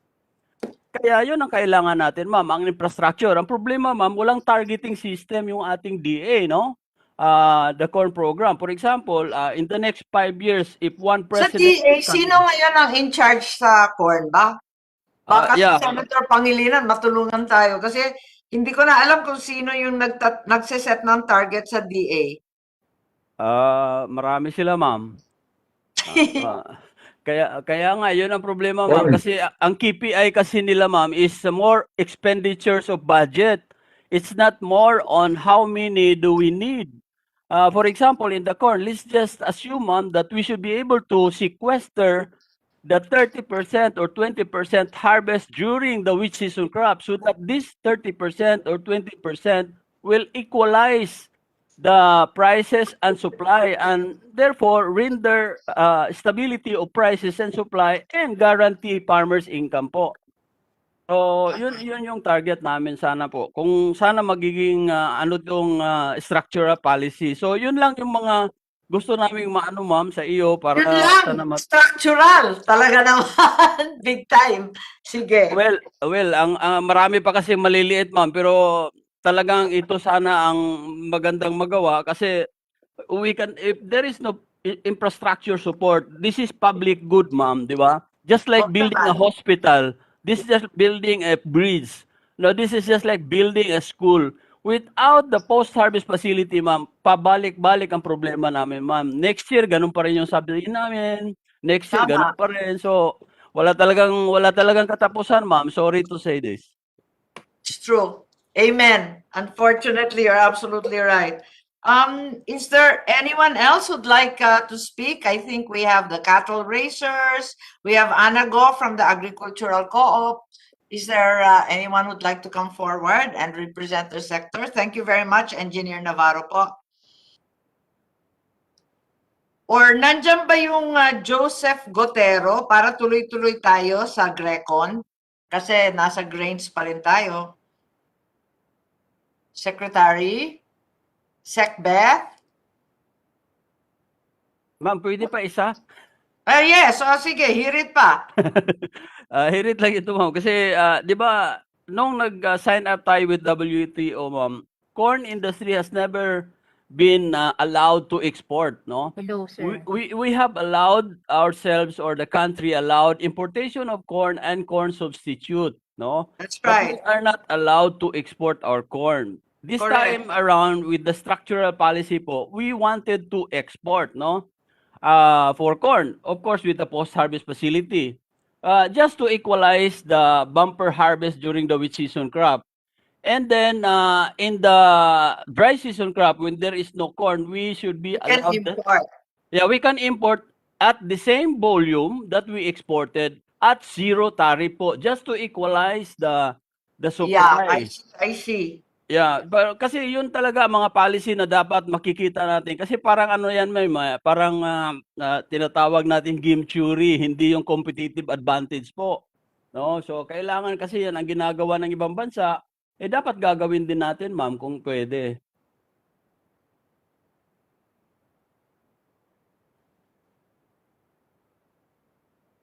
Okay. So, thank you very much, Engineer Navarro. Who is that? That's Miss Senator, nandiyan na Anago. po si Miss Anago. Hi, hello, welcome, and thank you very much for participating. Ang ating kinatawan na nagkaisang magsasaka ng Isabela Agri Co-op at ang chairwoman po natin si Anago. You're recognized po. Nakamute po kayo, hindi marinig. Paki-on lang ng Good morning, audio. Senator. Good morning. Ayan. Okay, game. Ganda-ganda pa rin. Beautiful pa rin ang aming senador. Maraming salamat. Thank you for coming. Yes, madam. What could be of our help para po sa inyo? Oo, yes. We'd like to know, sa mga agri-co-op natin, may naitutulong ba yung ating DA, yung CDA, yung iba't ibang government agencies? May na-avail ba kayo? Ayun. Yes, madam. Yung pong nagamit namin ngayon, yung sa RCEF.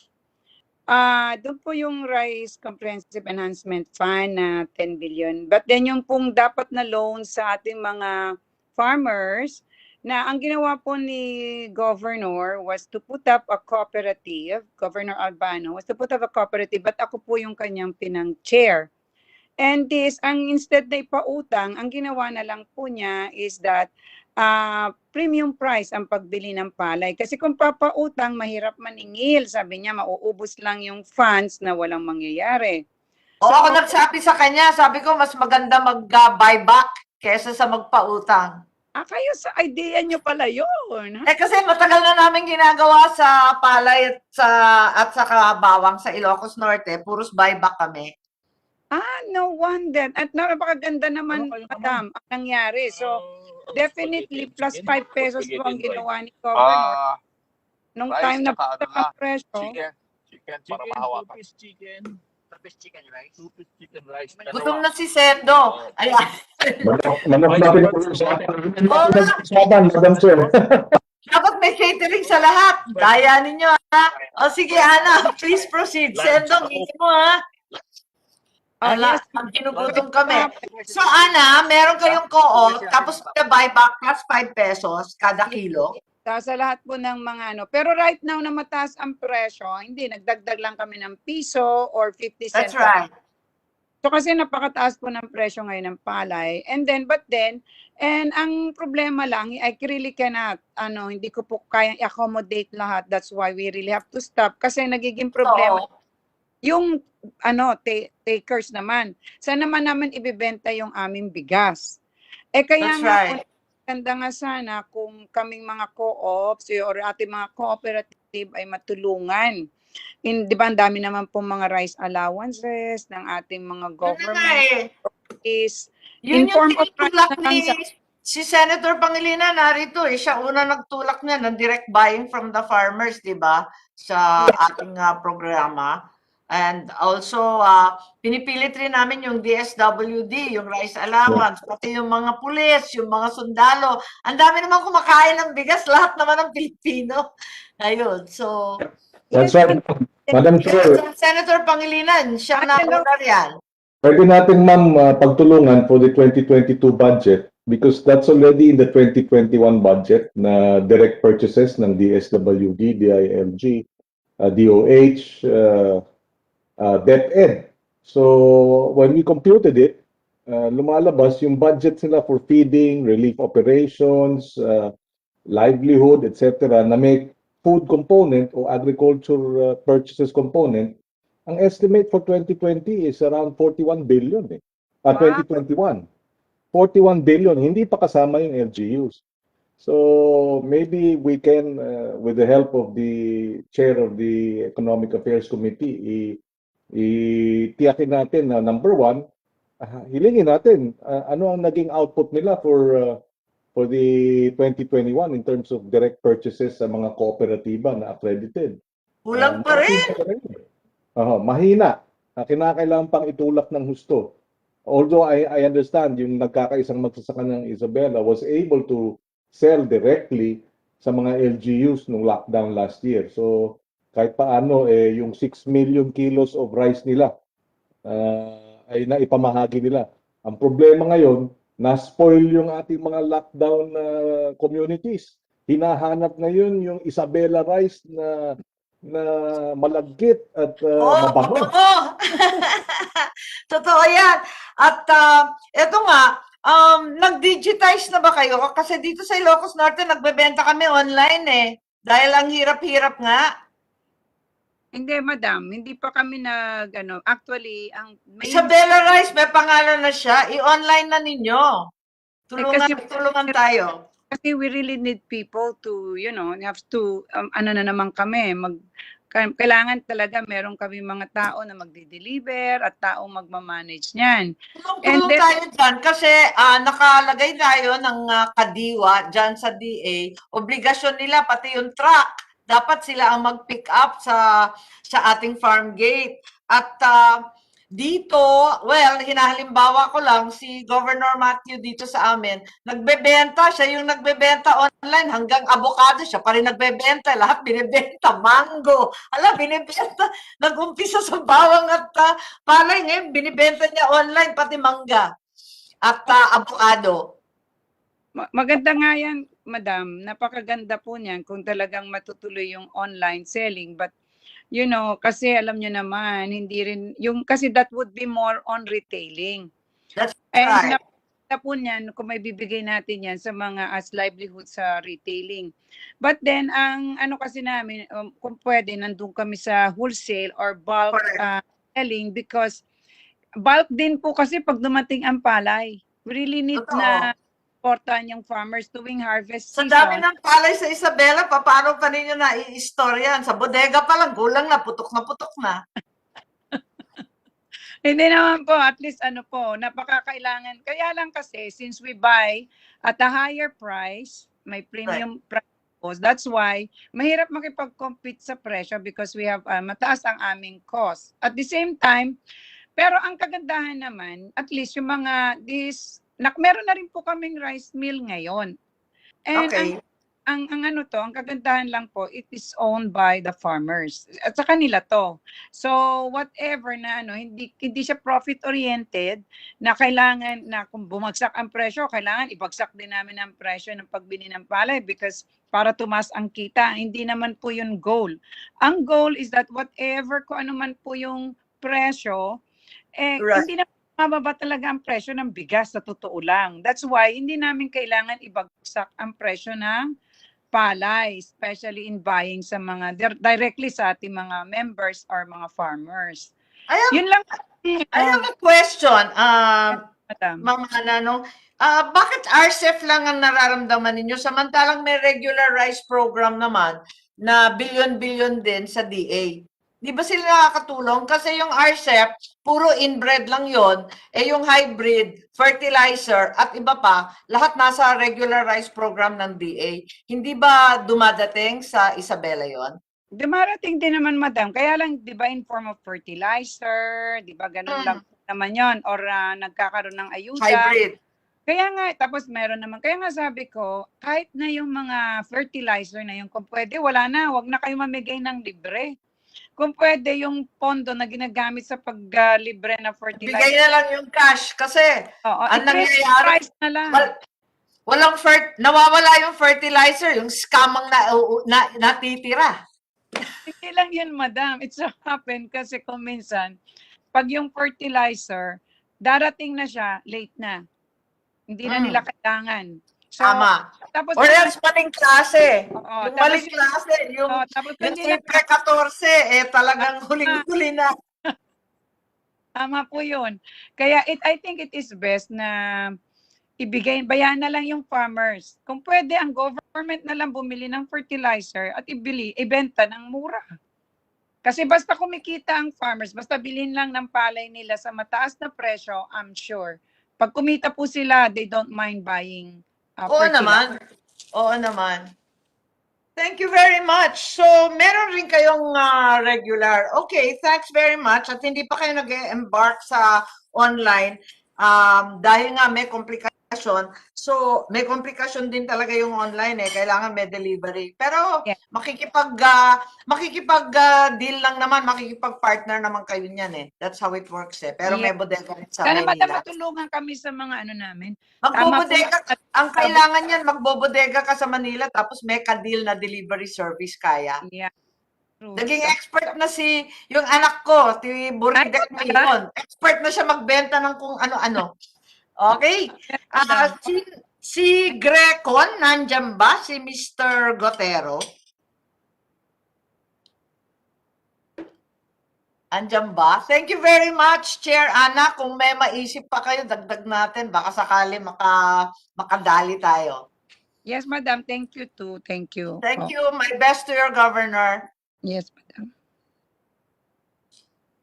Yes, Comsec, nandiyan ba yung iba? Sino pang ready dyan? The Federation of Cattle Raisers. Ayan, di pa namin naririnig din yan. Represented po sila ni Mr. Billy Padilla. Okay, who's ready to come forward, please? Senator si Mr. Joey Faustino ng Coconut Industry Reform. Yeah, pero kung maaari, para hindi tayo masyadong magulo, yung Grecon, please. Andyan ba? O hindi na? O, kasi grain retailers, para isang pag-usapan, nagsimula tayo mais, naging rice, ano ngayon yung Grecon? Nandito pa, nakalagin pa po siya, Senator. Si Okay, Mr. can we Joseph invite Gutierrez. the Grecon representative to please give us a profile of your industry and the government interventions that you require?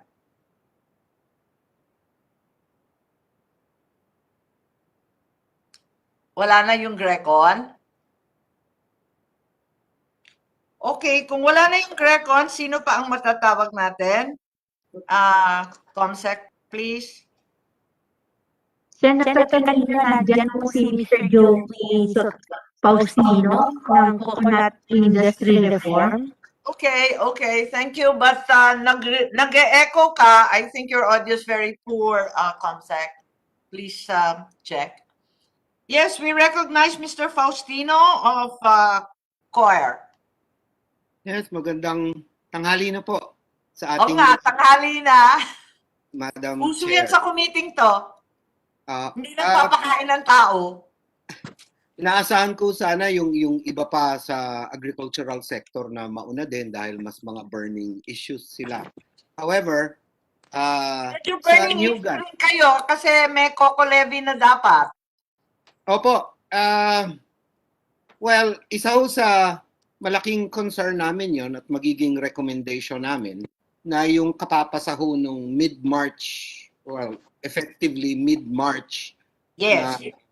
11524, this is the Coconut Farmers and Industry Trust Fund Act, no, ay paggamit o ma-implement ng todo. Kasi ang lagi ho naming sinasabing pagsusuri ay ito ngang COVID pandemic, pinakita lang niya yung matagal ng ills ng ating sistema, no, at nabaon lalo yung mga coconut farmers natin, yung mga tunay na coconut farmers po na naghihirap with their families. They compose around 1/4 ng ating population.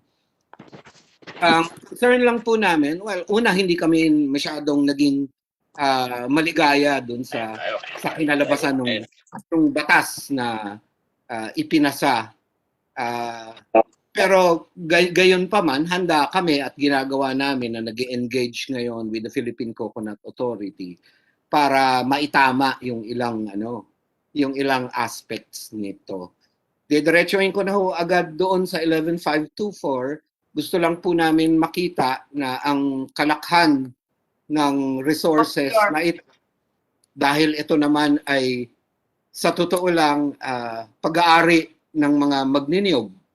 No, Yes, galing that's right. kanila. Itatanong ko lang, you're referring to the bill that just got passed. As you know, it's a subject of decades upon decades of legal cases at compromise. Talagang maraming depekto. Alin yung pinaka-problematic para sa tropa ninyo? Kailangan talagang tugunan kagad. Talagang tugunan kagad. Parang kung tutugunan, it would require an amendment. No, pero medyo mahirap-hirap mag-amend kagad katatapos na. Alam po namin yon. Kaya nga pinipilit namin i-engage ang PCA para sa isang favorable interpretation of the law. Kunyari po, yung pagmamaneho ng pondo, ang sabi ko ng mga mambabatas, wala namang alam sa kaperahan ang mga magninyog, kaya bahala na ang gobyerno magmaneho nitong pondong ito. Hindi naman ho sinabi nung batas na hindi ka pwedeng makialam. Di ba? So nandun kami sa nakikialam. Wala kami dun sa Hindi So, lang sige. kayo ang nahirapan sa provision na 'yon. Medyo pinagsabihan at nabito ng 2 beses dahil sa provision na 'yon kung sino magma-manage and hold in trust nitong trust fund. 'Yun ang Oo nga po. problema. Well, Ilang beses pabalik-balik, hirap na hirap si Senator Villar. Nung bandang huli, para lang maipasa, ayan, medyo kailangan nga ng very perceptive and enlightened interpretation para mabuo natin. Correct, Madam Chair. Kaya nga ganun po ang attitude namin. Di man kami maligaya, ini-engage pa rin namin ang pamahalaan. Pangalawa pong provision doon ay yung paghahati-hati ng pondo sa iba't ibang ahensya ng gobyerno. Nawala yata si Senator Marcos. No, I'm here. I'm okay. okay. I'm just here. Opo, I'm yun po. writing it down.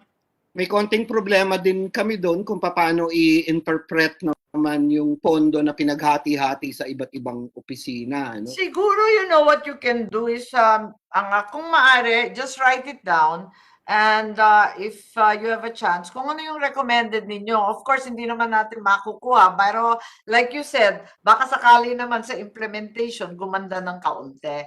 Yeah, I think we're doing better than that, Senator. Kasi what we're doing is be with the PCA in implementation para lang masigurado na ang kalakhano ng pondo talaga ay mapunta dun sa mga komunidad. Kasi matagal na naman namin sinasabi, kunyari ngayon ang posting po ng presyo ng COPRA is at 38 to 40 pesos.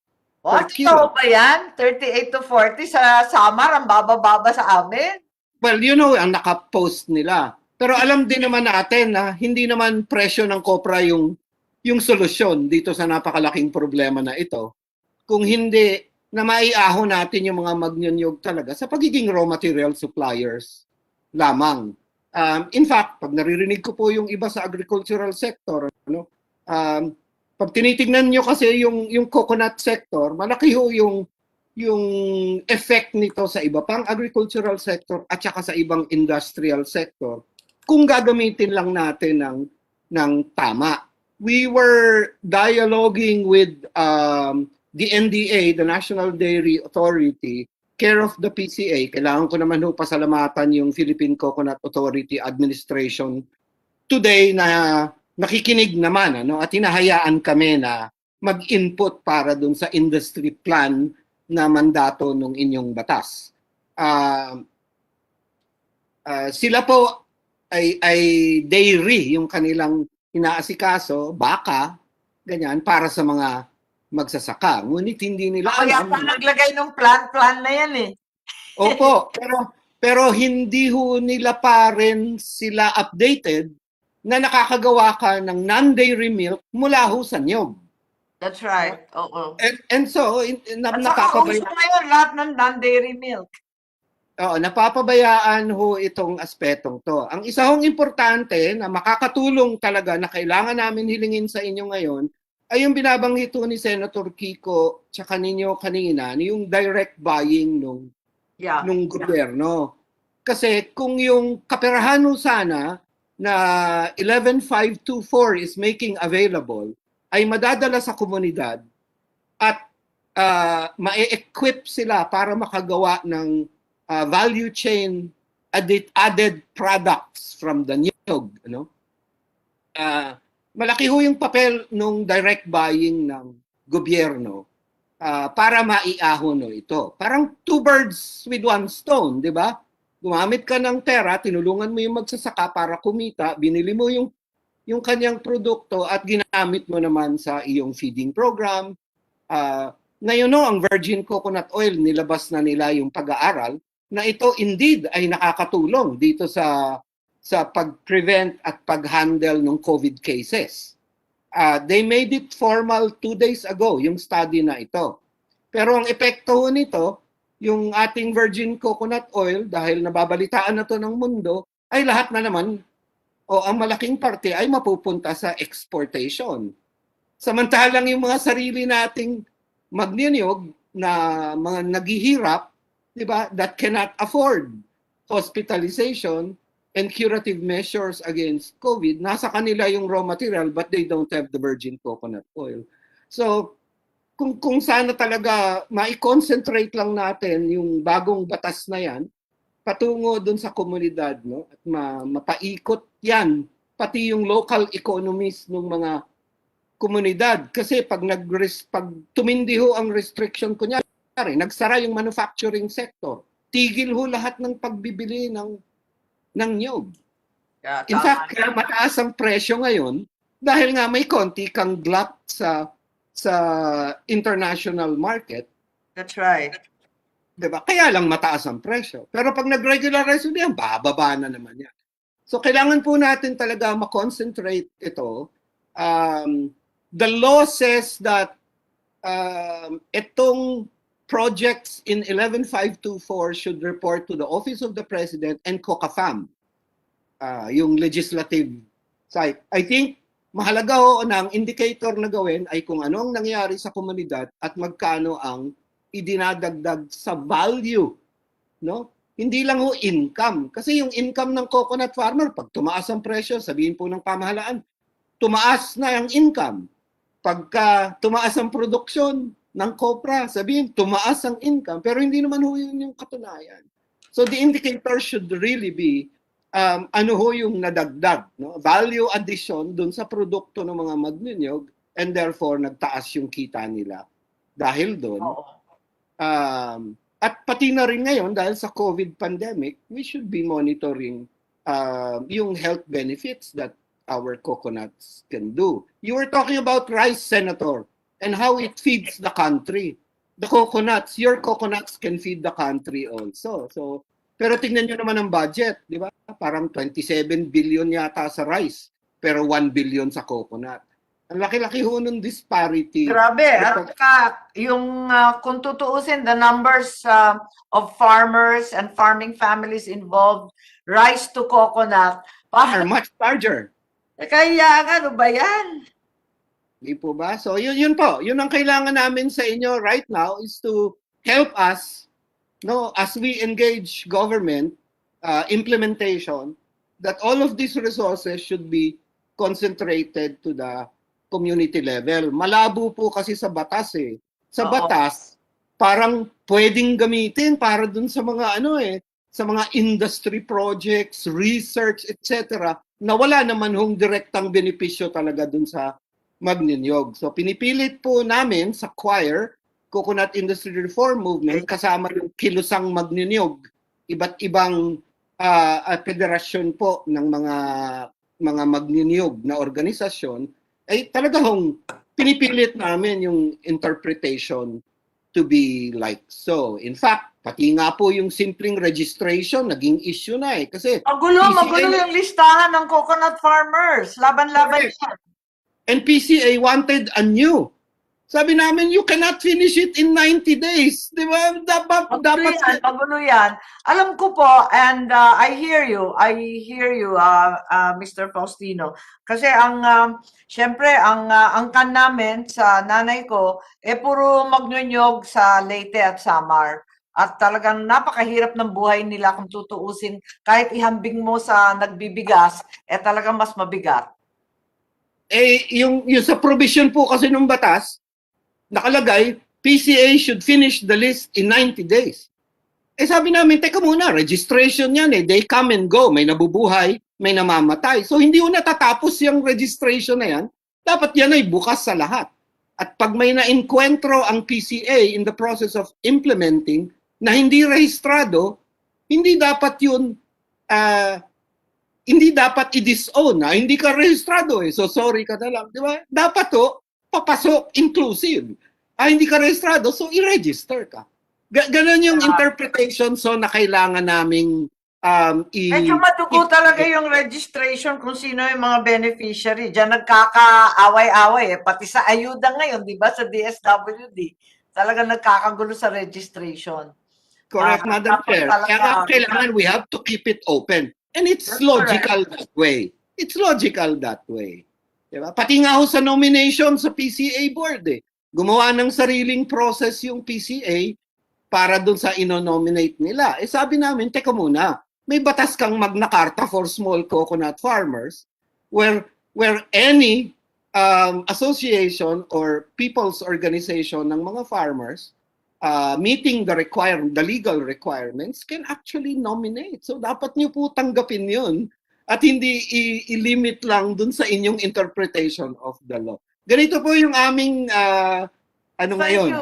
Thank you very much at natutuwa naman ako na kahit maraming sakit ng ulo, porsigido pa rin kayo na talagang ma-implemento kasi ang tagal-tagal na nating inaantay to, ang dami nang ang bulilyaso na veto pa, kaya let's make it work po. Let's give it a chance. Maraming salamat for coming. Well, yes. And if you'd like to submit something, in addition to what you said, which are all noted, I'd be very, very happy to receive them. Thank you, Madam Chair.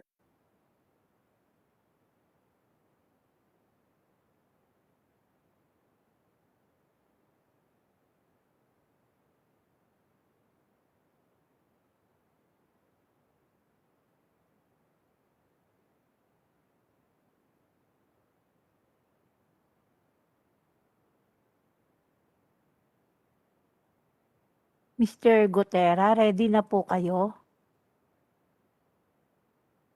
Mr. Joseph Gutera, are you ready? O, sino ang nandyan?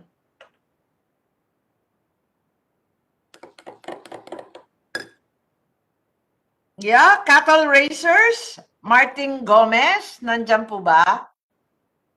Senator, parang wala na po yung mga agriculture, parang Nagutom yata pati si Sendo kasi nag-order na ng pagkain eh. Oo nga po. Tinatawagan ko po sila isa-isa. All right, who's still Haulers here? na po tayo. All right, let's go to Mr. Ted Herbacio. Ay, andito na po si Mr. Gutera. Ayan po yung Ayan, order ayan. niya. Okay, Opo. Mr. Gutero, ginutom na yata namin kayo. Teka, ikaw ba? Yes, Joseph Madam Gutera. Senator, I'm sorry I have a connection problem here. In Capiz, I was asked by Vice Governor James Alright. Magbanwa to represent him in this webinar. But I'm very sorry, Senator, but I don't have here with me data or figures. No as problem. regards, I would just like you to submit na lang a position paper or a letter just explaining what programs of the government have actually worked for you at ano pa yung kailangan ninyo. Please tell Vice Gov na lang. Yes, Madam Senator, we'll do forward you our position, Madam Senator. Yeah, I haven't seen the Escolins and my other relatives in Capiz in a long, long time, but certainly my best regards to everyone. Please submit na lang on behalf of Grecon. Yes, Madam Senator. Thank you very much, Madam Senator. Thank you, Mr. Gutera. Maraming salamat. Thank you, Madam Senator.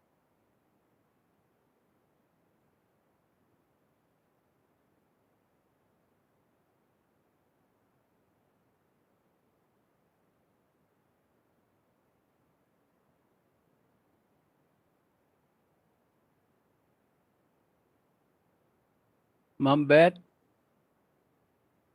Yes po, proceed na tayo sa sa Haulers and Trucks Association. Nandito pa yung nandito pa si Mr. Ted Herbacio at saka si Miss Mary Zapata. Ayan, oo, na-receive ko yung inyong mga position paper. Maraming salamat. Nabasa ko. Ang dami, ang komplikado eh. Ang daming problema. Anyways, sino mauna? Senator, mga naka-login pa po sila pero hindi ko po alam kung andyan pa sila talaga physically because nobody is answering me. All right, that's fine. Zapata, si Mr. Dino, si That's Mr. okay. Maniego. Actually, Ms. Zapata has a very long list and a very comprehensive briefer. Yung sa truckers, Yes. Who else can we talk to? Andyan. Nandito na po Ayan pala. Manyebo. Nakita ko na sila. Mr. Manyebo. Hi, Okay. good afternoon, Madam Chair. Sinong mauna? Mr. Hervasio po. Okay, sige. Thank you. Mr. Herbacio, kayo na daw mauna. Wala raw ladies first dito, kayo daw muna.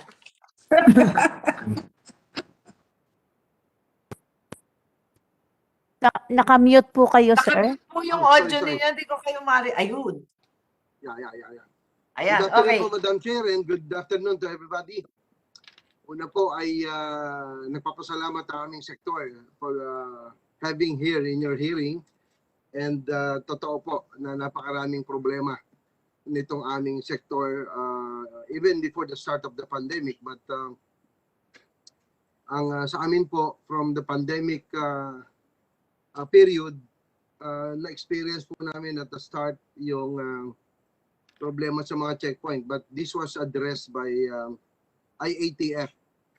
Yun pong pagsaset nila ng mga protocols and naklaro naman po. But as we go along 14 months, ay na-experience pa rin po natin yung inconsistent implementation of protocols by different LGUs. Kasi po, we are moving nationwide. Ang franchise po ng mga tracker ngayon ay from your point of operation to any point in the Philippines. Kaya po ganun po yung nagiging galaw namin. And Oo, yan ang reklamang naririnig namin sa iba't ibang sektor, pati yung mga bus, mga jeep, iba-iba ang mga requirements sa iba't ibang LGU, hindi yata nako-coordinate. yun po yung nagiging problema namin. Sa ngayon ay Meron silang sinasabi, pati LTFRB at IATF, minsan iba yung protocols, hindi rin nagkakatugma.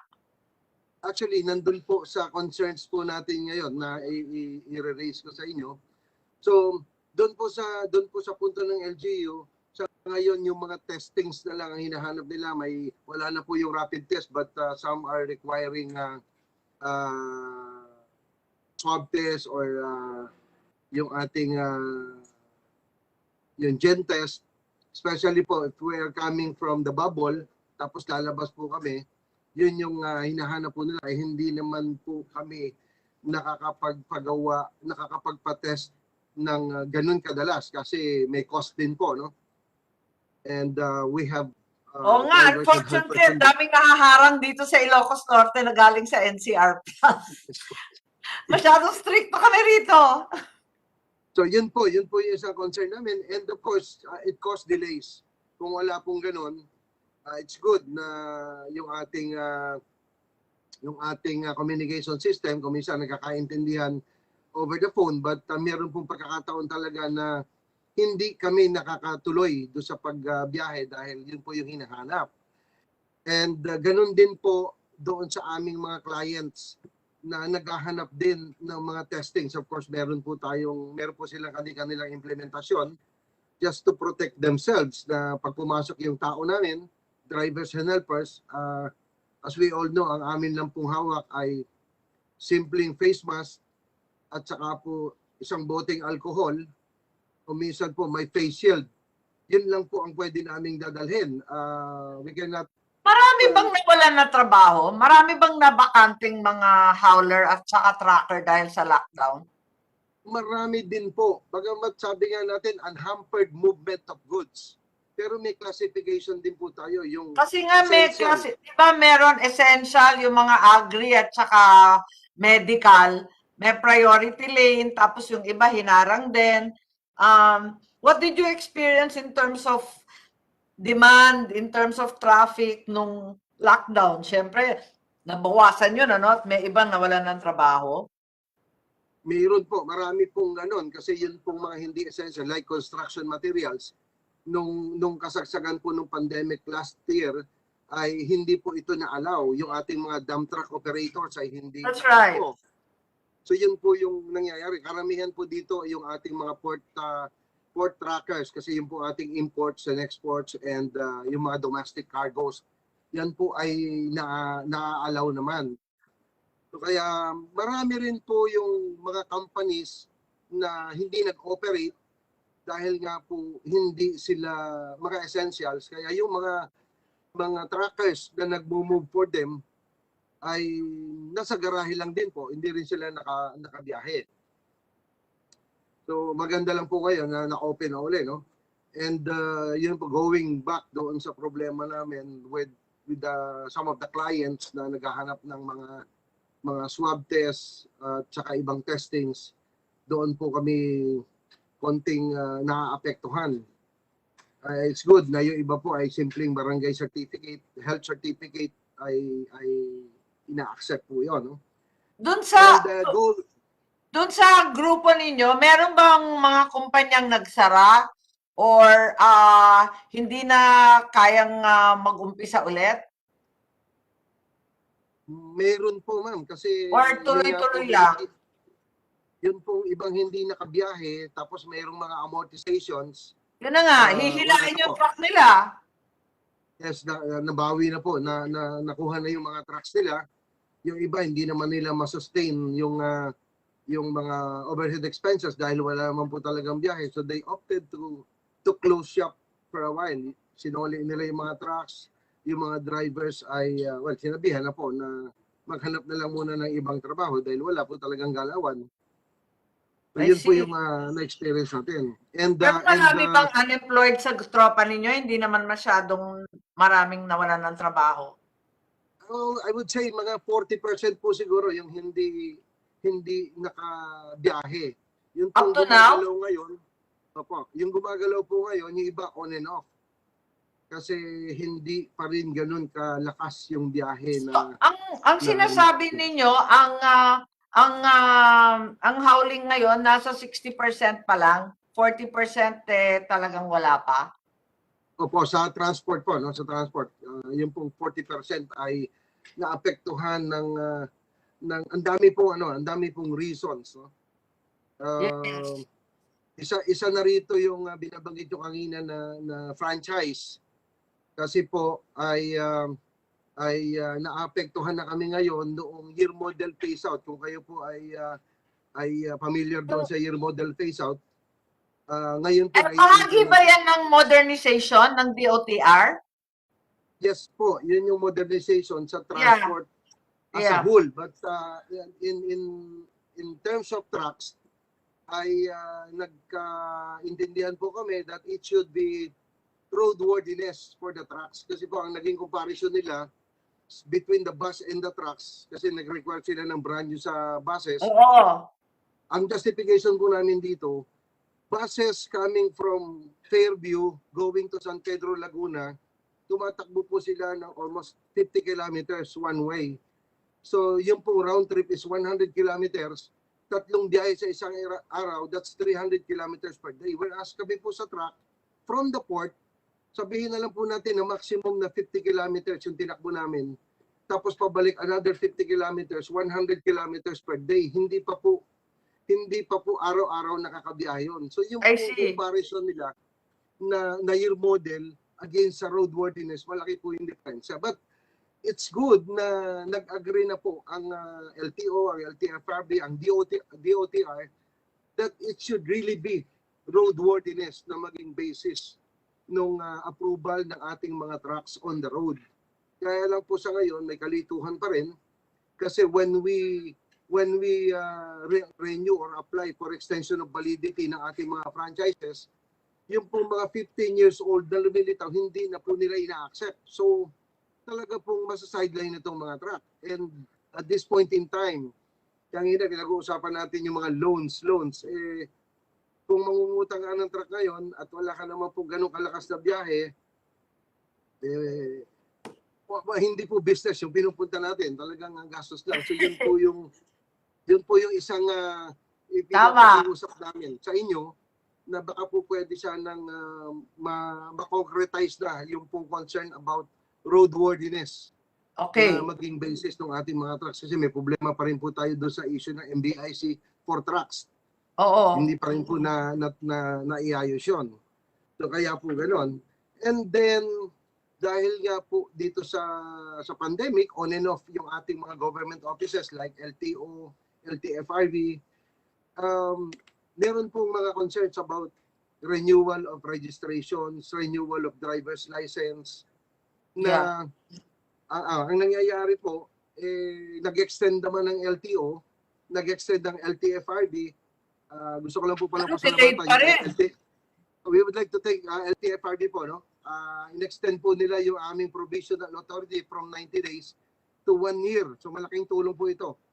But just the same, ang nangyayari po, ma'am, yung implementation again, no? Yun yung incongruent implementation ng LGU rules, no, against national policies and regulation. Nahuhuli po kami sa kalsada, expired ang provisional authority, hinuhuli kami ng local government. Hindi naman naiintindihan kung paano po yung proseso, i-impound kami and we will be charged 5,000 pesos. Ang dugo naman. Yes po, ang nangyayari po yun. At ngayon po, kahit wala kang initial violation na dumadaan ng truck sa kalsada, paparahin ka just to check yung mga dokumento na hawak-hawak mo.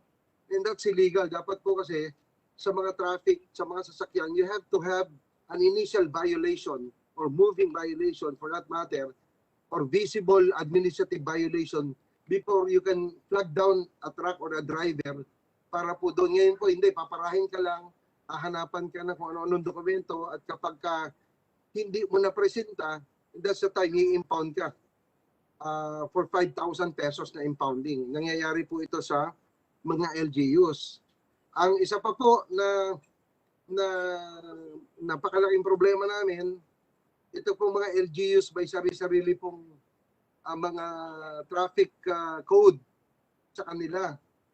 And ganun din po, nag-i-issue sila ng ordinance violation receipts in their respective LGUs na doon lang po ang effectivity. Kapag ikaw ay na-issuehan po ng ticket, the OVR, say in Cavite or in Bulacan, at lumuwas ka ng Manila at nahuli ka ng traffic enforcer ng Metro Manila cities, ang kanila po kaagad, it's driving without license. Kasi yung pong ticket na issue sa'yo ng probinsya ay hindi nila ino-honor. Dito sa Manila, vice versa. Pag na-issuehan ka ng ticket ng Manila, hindi rin nila ino-honor. And you will be impounded. Kasi impoundable offense po yung driving without license. So penalty plus impounding fee. Ang effect po nito na isang nakikita namin, what if ma-aksidente yung truck? Tapos ang initial violation, bukod sa aksidente, driving without license. Ang confusion po dito is how will it affect yung insurance coverage mo para po sagutin yung... So yun po yung isa na gusto pa rin namin ilapit sa inyo na ma-address itong problema. And ito po yung apekto nung ito po yung apekto nung local government code na nag-encroach po doon sa ating national policies ng RA 4136 na ma-address po sana, kasi dati po talagang ang biyahe ng truck ay confined ka lang doon sa isang probinsya o sa isang municipality. But nowadays, because of the nautical highway, because of the infrastructure, talagang all over the Philippines ay nakakarating na po tayo. Kaya po, yun na po yung nangyayari. And yung pong RA 4136 talagang medyo matanda na rin. Matanda pa po sa akin. No? baka nga po, mas nauna pa sa inyo yun. Kaya po gano'n.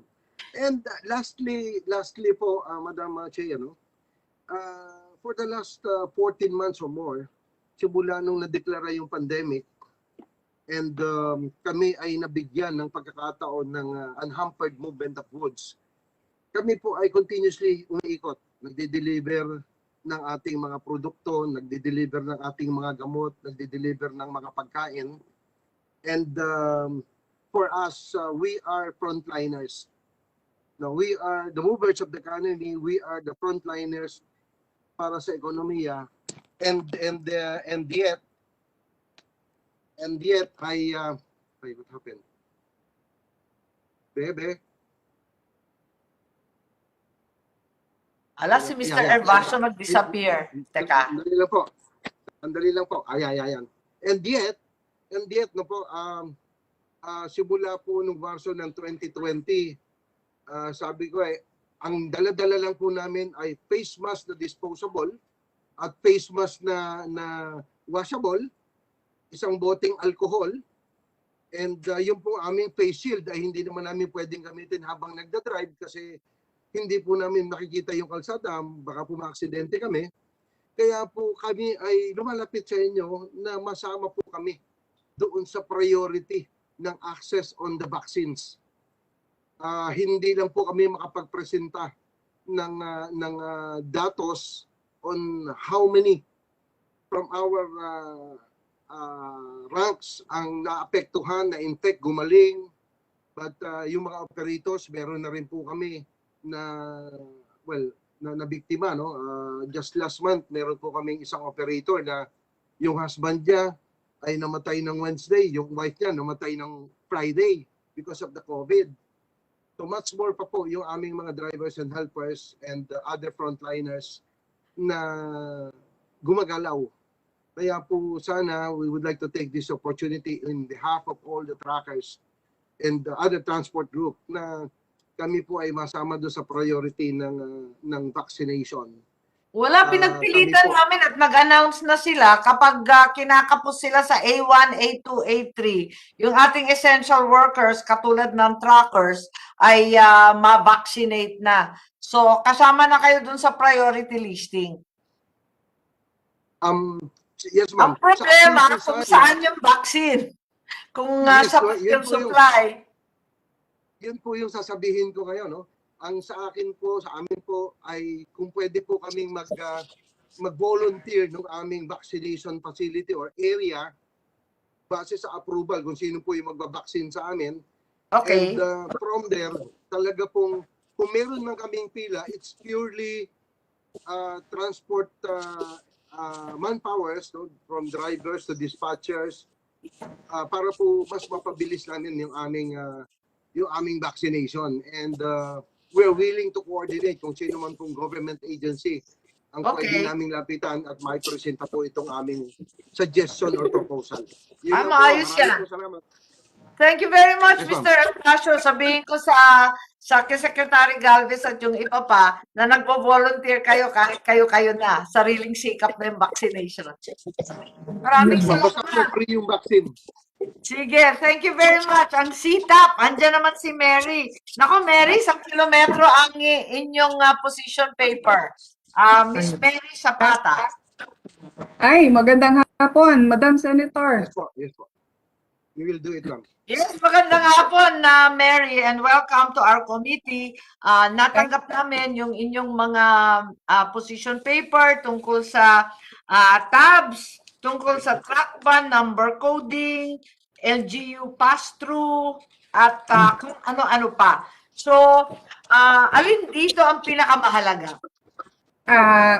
Dalawa lang yung gusto naming i-highlight sa inyo, Madam Senator. Yun lang implementation ng tabs. Ang agency lang ditong involved ay TPA. Yes. At saka yung sa shipping line. Alam niyo ba yung tabs, monthly yan, it's more or less 200 billion pesos involved. At yan additional cost. Opo, yan po ay additional cost on the truckers and the broker and the importer. Yun namang isa na sinabi ko sa inyo, kaya shipping PPA lang, yung kasing PPA nagkaroon ng creation ng isang office na SPO na siyang nagmo-monitor ng mga aming concern with the shipping companies. Alam niyo po ba yung gastos namin ng return lang, yung sa uli ng MT, ng ekwipo lang ng shipping line, that is more or less 195 million a month. At yung aming container deposit, yes, at yung aming container deposit na inilalagay sa kanila on a monthly basis, it's more or less 1,300,000,000 pesos. So ito Hindi ba po sa ay ibang mga bansa, hindi ba sa ibang bansa, some of those costs are absorbed by the shipping lines? Di ba sila ang responsable diyan? dapat sana dahil ito ekwipo nila. But Oo then, nga. ipinapas on nga nila sa amin na ito ay result ng mga inefficient operation system ng mga shipping line. Yung container deposit naman, ang worry namin dito, Madam Senator, is that napakalaki ng amount involved at mayroon na kaming history in the shipping industry na nagsara sila. Tapos yung aming mga container deposit, no way na kami na ma-recover. So, yun yung takot namin. Kaya ito talagang kung hinihingi namin sa inyo, tulungan nyo kami with PPA to revisit yung implementation ng tabs at saka yung processes being undertaken by the shipping company. Dahil itong perang itong napakalaki, ito ay kung mababawasan, kung hindi man mawala totally, napakalaking relief on the tracker side. I see, I see. Hindi ba napakatagal na ng mga reklamo tungkol sa tabs? Hindi pa ba na-a-action na ng PPA at saka ng DOTR yan? Pagkatagal-tagal na kang naririnig yung mga daing na yan eh. Wala pa po kami nakikitang relief at although ang DTI through the effort ni Secretary Lopez at saka ni ASIC Jean Pacheco, Yes. talagang nagpipilit silang tulungan kami pero hanggang ngayon wala pa kaming nakukuhang linaw dahil in the absence of a government office who will regulate the operation or who will be regulating the operation of the shipping lines dito sa atin sa Pilipinas. Kaya Bakit walang regulation? Hindi ba PPA yan or at least DOTR? lately, yung DOTR created an special protection office. Ang nag-i-implement po noon ay PPA. Pero for the longest time na nangyari yon, na-create yun, at nagkakaroon naman ng mga hearing-hearing, pero ang tingin namin parang wala rin lang dahil parang recommendatory pa rin lang yung kanilang whatever kung magiging resulta ng mga investigations. So kaya ito, ang apela namin sa inyo, since ang PPA naman ay government office, baka call niyo yung attention nila to sit down or to have these things really pag-usapan seriously at napakalaki pong pera ang involved at ito po ay mayroon naman pong nakikinabang dito pero po ito ay medyo problema at misery ng mga tracker, broker at importer. Thank you, thank you. At dagdag presyo para sa consumer, di ba? Kasi syempre, papasoon naman yan. Yes, talagang ano to, kung mawawala ito, imagine mo, say yung tabs lang implementation, more or less 200 million a month. Malaking relief Laki yan. yan, ha? Opo. Tapos yun lang sa shipping line na yung certain return of empty expense lang on the part of the tracker, 195 million yan. Yung container deposit na perang natutulog doon namin sa kanila is 1,300,000,000 a month, more or less. So imagine nyo kung itong perang ito gagamitin namin to expand or to sustain our operation, magiging magaan para sa amin ito. Yeah, malaking bagay. Lalaki pala ng pera involved.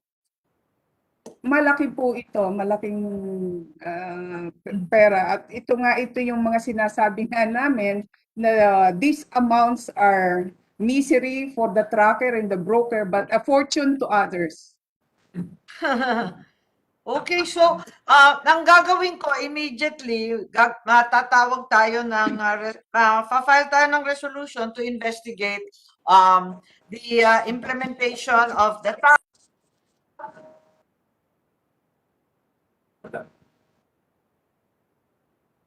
the Senate's oversize function.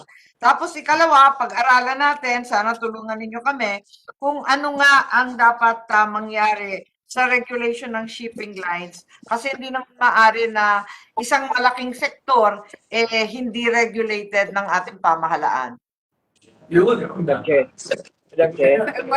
Maraming pumapalakpak dito, Madam Senator. Kaya nga parang may nasabi yata akong tama.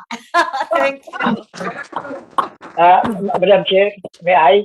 Yes, please. Peter. Ayan, just a Peter Aguilar, clarification. baka yung shipping gustong mag-react at kontrabida yata kayo. Ma'am, gusto ko lang i-clarify yung point ni Mary. Yes. Yung mga sinasabi niya, mga charges niya, charges po yun ng foreign shipping line. Yes, Wala pong correct. charges, wala pong charges ang domestic shipping line sa ganyan. Okay. Yun lang po muna. Mamaya ko mag-represent nung sa side ng shipping. Thank you very much. Okay, so marami pa kayong suggestion, Mary, dito sa sinabit niyo sa komite at susuriin namin maigi kung alin ang pwedeng aksyonan kagad o yung iba, ipaki-paki na lang natin, baka sakali makatsamba, yung iba, i-file na lang natin.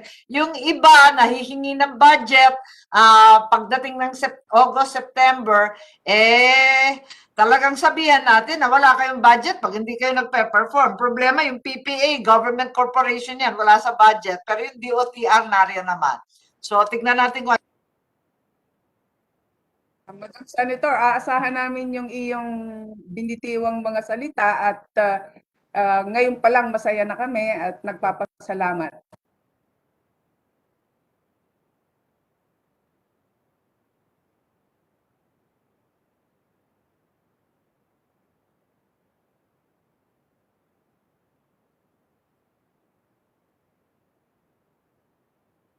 si Comsec Bet. Sino Senator, po matatawag natin? Maraming salamat, po, Mary. Opo. nandito po si Attorney Maniebo. Okay. May dadagdag po kayo sa tropa ng hataw? Opo, good afternoon, Madam Chair. Yes. Yes, actually, many of the points that our colleagues raised from the other associations are very valid, and there actually are concerns too. We'd just like to add, yes, definitely our truck operators and drivers have been very much hit by this pandemic. More than 30 or 40% have lost their jobs or their businesses. So sa ngayon, actually, it's mostly the truckers that are taking the brunt of giving assistance to those drivers. So maybe we could ask the government for further assistance to those drivers na nawalan ng mga trabaho, mga helpers, no, na umuwi na sa kanila mga probinsya dahil wala na silang trabaho dito sa Manila or sa kumpanya nila. With the some of the problems actually that we faced, they were already there prior to the pandemic, as was pointed earlier. However, they became exacerbated, na-aggravate sila during the pandemic, such as yung sa LTFRB, yung pag-process po ng franchise, which until now po, despite the fact na there's a contraction in the number of applications for franchises, it still takes more than 1 year or 2 years in some cases before franchises are heard and approved. Again, also yung mga provisional authority na in-issue, nag-expire po sila within 90 days and hindi na act upon yung main franchise application, and the truckers are left without a franchise or a provisional authority. Yun nga po. Yeah, can you hear me? Attorney Maniebo, can you hear me? I can hear you now. Opo. Yeah. Why 1 to 2 years following application? Ang tagal naman nun. Why daw? What's the real reason? I think, well, they have mentioned that it has to do with the sheer volume of applications. But you said nga may 40% decline na in demand and employment. That means they're only on 60% capacity. Dapat mabilis na yan. Well, that should be the case. Also, kasi si LTFRB, they not only regulate mga truck operators, but they also regulate mga transport of persons, no? So mga jeeps, buses, and so on. So all of that, they're here in all of the applications. So it could be possibly ayun, the sheer volume of the applications. Pero still, yun nga, there's a decline. It should be more efficient now. Correct. I see, I see. These applications are with LTFRB? Yes, LTFRB. They're Certificate of Public Convenience, CPC. And the other problem with that is that if it takes that long, you cannot use the trucks in the meantime. So that 1 year or 2 years, if you do use it, colorum yan, and you can be issued a fine or a ticket of 200,000 in the case of trucks. So tumatakbo po yung oras na meron tayong, let's say, loan from a bank. May utang ka pa nun. May utang tayo at hindi natin magamit yung truck. Earlier, it was mentioned nga that there was a modernization program. Siya pa yun. Opo, so what happened was a lot of truck operators acquired new trucks. And of course, there's bank financing for that. But now they're unable to use it because of the delay in processing the franchise. No? And there was also a law, yung Bayanihan Act, that you know that granted loan loan extension. Yeah. Correct. Pero baka naman po pwede. I don't know if it's something that we can do, but it simply is not enough. Kasi syempre it's just a loan extension or payment extension. At some point, it has to be paid on top of the existing or the new amortization. So parang yung problema, ano lang you just defer the problem, but later on we still have to face it. And despite the fact na wala na kaming biyahe, so we're. So are you saying that you want? Are you saying you want a further extension? Because, like you said, you're just kicking the can down the road. Yes, that's correct. Further extension, or quite possibly, perhaps a waiver of the interest by the banks. Or I think interest hindi nila kakayanin. Yung hinihingi namin lagi yung surcharges and penalties. Penalties. So possibly that. I mean, if that's possible, that would grant some relief to truck operators. Although many of them have lost, yun nga, nahilan na yung mga trucks nila. They foreclosed on their chattel mortgages. And sadly, wala na yung mga trucks nila, and yung mga drivers, obviously, they don't have any means of livelihood na. Grabe, ang hirap, ano? So, napakahirap po. And on top of that, nabanggit din yung traffic regulations. What we would want, I think, at this time is parang we should take this opportunity to review yung mga traffic regulations natin and enforcement on the roads. Kasi, yun nga, the volume is down, so perhaps this is the time that we can review them to make them more efficient. Yeah, that's a good point. When the economy does pick up, we will have more rationalized regulations and rules and implementation. Because as it is right now, yun nga, iba't ibang regulations ang mga different LGUs and then their manner of implementation is very different as well.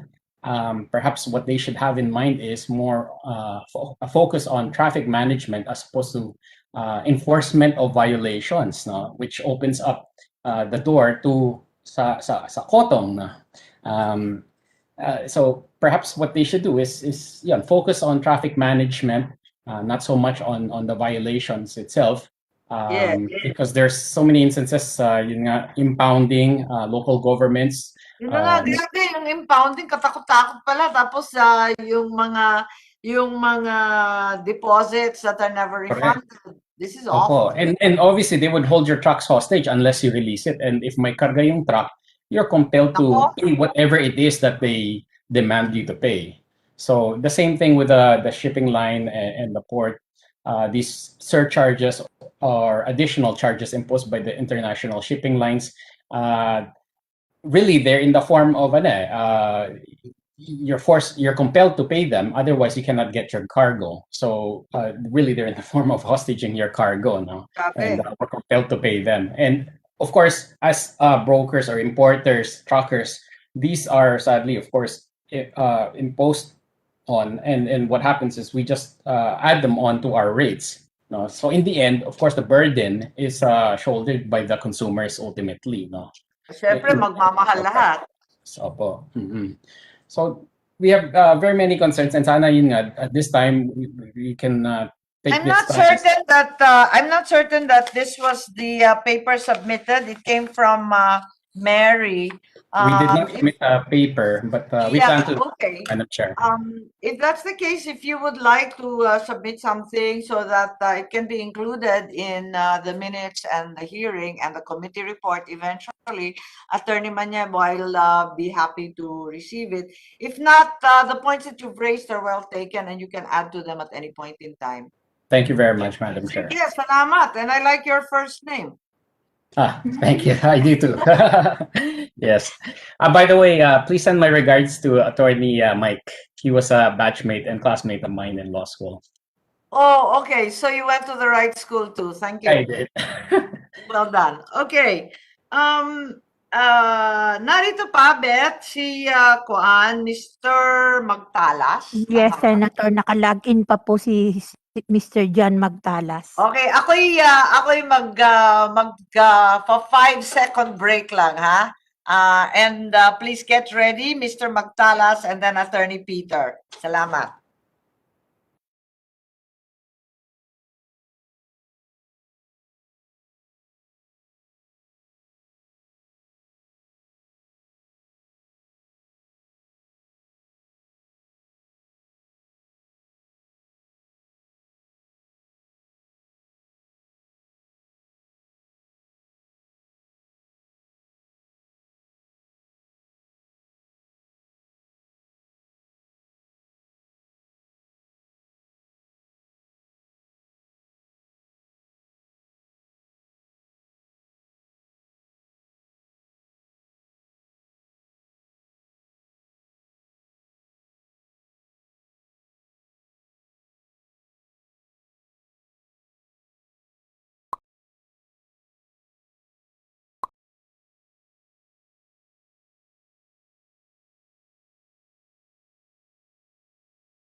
Thank you. Good afternoon, Senators.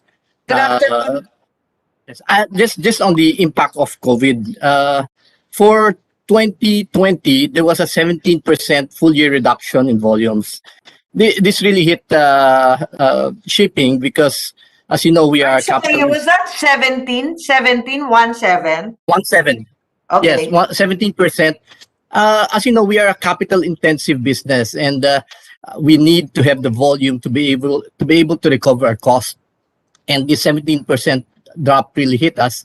And again, if you look at April, it was as much as 64% drop.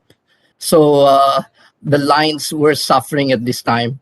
And the other thing that helped us get through that was the fuel did decrease during the time at the height of COVID. But now it's going up again. And if we do submit regularly our financials to Marina, who is regulating the domestic shipping industry, and in average, the lines were losing money in 2018. It was around 1.8 billion of losses. It's a combination of additional tonnage and a lot of competition in the business, as well as the increasing cost. So anyway, moving further, I think we were invited also here to talk about domestic shipping, and some people were saying that our costs were very high, our charges are very high, and I'd like to thank Attorney Maniebo for clearly delineating between international and domestic in his speech. And Mary, thank you for your talk, but in the future, we really request when you talk about charges, you have to be clear whether it's domestic or international. Anyway, moving forward, domestic shipping, we carry 90% of the inter-island trade. We go even during disasters. In Leyte, we did go there in Tacloban. Pandemics, economic downturns, we continue to serve the country. Shipping is a key part of the logistics chain. Because we're an archipelago, whether you say it's trucked, it has to move by a ship to get it to the other island. The first myth really is that domestic shipping is a culprit of high transportation costs. The other myth is, of course, domestic shipping is more expensive than international shipping in the Philippines. But we'll tackle it one by one. So first is the domestic shipping is a culprit of high transportation costs. But honestly, shipping is a small portion of the total transportation costs. And I will just go to two agricultural products. One is Lakatan. If you look at Lakatan, this is from Cagayan de Oro to Manila. And I've taken the PSA prices December 2020 for Farmgate and January 2021 for NCR Retail. And I know the rates have not increased because, in fact, we were asked to reduce rates. So if you look at the Farmgate price, it was 28 pesos per kilo, 29. The shipping cost is, when we look at the cost and divided by kilo, it's 3 pesos per kilo. But in Metro Manila, it's sold at 70.46. So we cannot really say that shipping is the main driver of any high cost. Now, what's a very hot commodity? Live hogs. This is from Gensan to Metro Manila. Again, PSA prices December 2020. On the per kilo, Farmgate price in Soxargen was 119 pesos, 120, call it 120. Retail price in Manila in January was 331, down from the high of the 400. Our shipping cost did not change that whole time. It was 6 pesos per kilo because we carry 80 hogs, 200 kilos each in one container.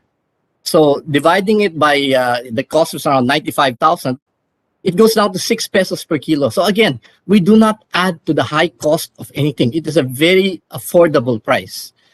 Now, how do we lower shipping costs? Now, it's lucky we're talking about corn. Corn in the Philippines is shipped in a container, 20 metric tons, and it's put in bags. Whereas internationally, it's shipped in bulk in 60,000 metric tons per vessel with very little labor involved.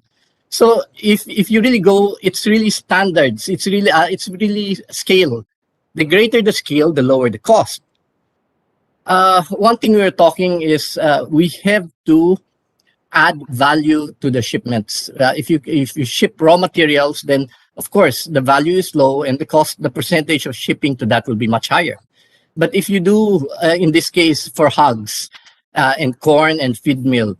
In the old days, corn would be shipped to Manila to the feed mill, and then from the feed mill, it would be shipped back to the provinces, to the hog and poultry growing areas, and then the hog will be shipped back to Manila.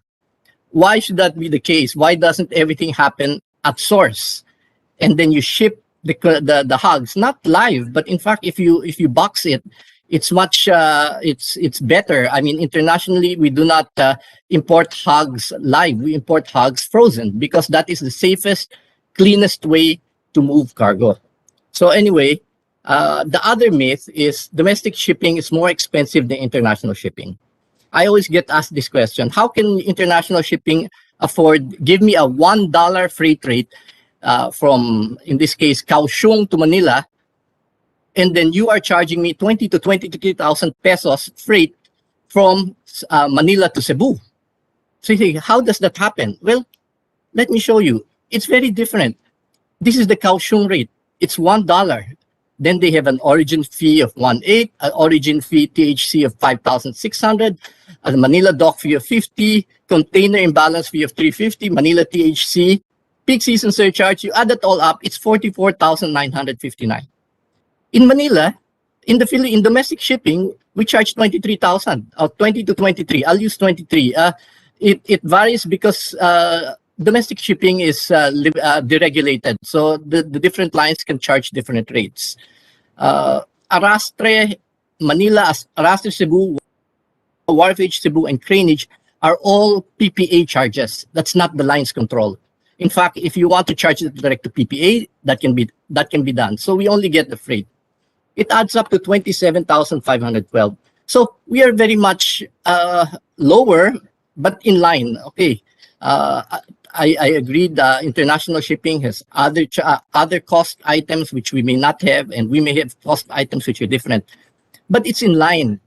To expect that a shipment will move for $1 only is really unreasonable, because just bringing down a box in the port is going to cost you more than $1. And the cost of a ship is very much more than that $1. So the only difference between us is theirs is broken down, where ours is more of an all-in. Everything's inside.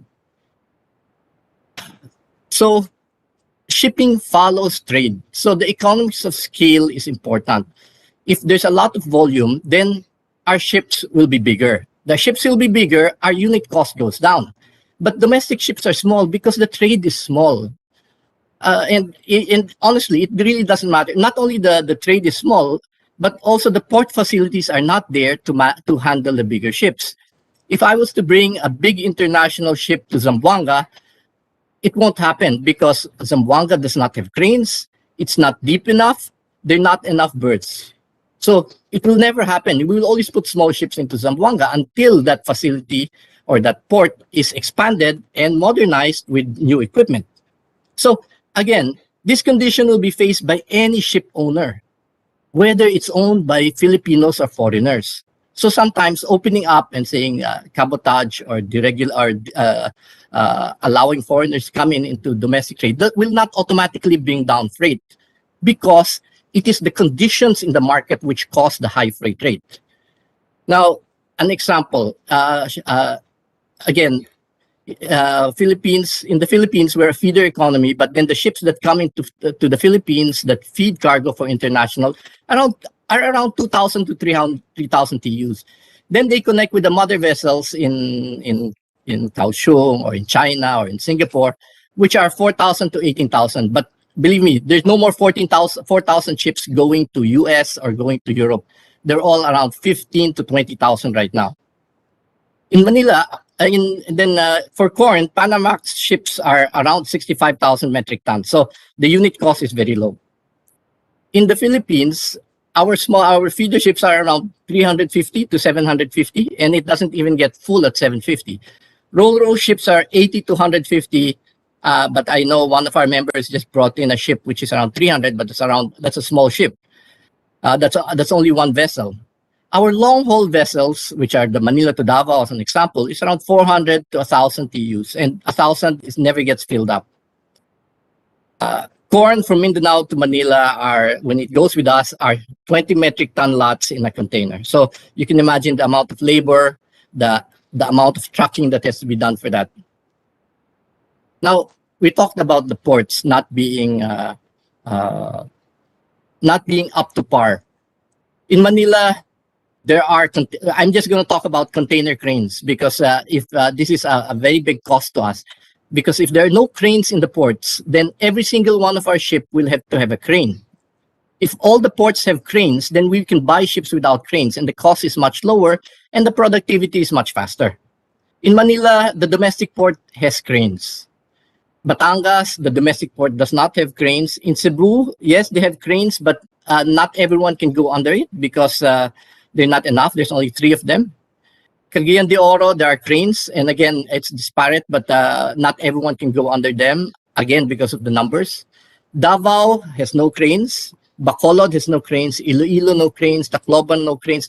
Subic has cranes, but nobody goes to Subic because it's all trucked via Manila. Then General Santos, which is another big port, does not have cranes.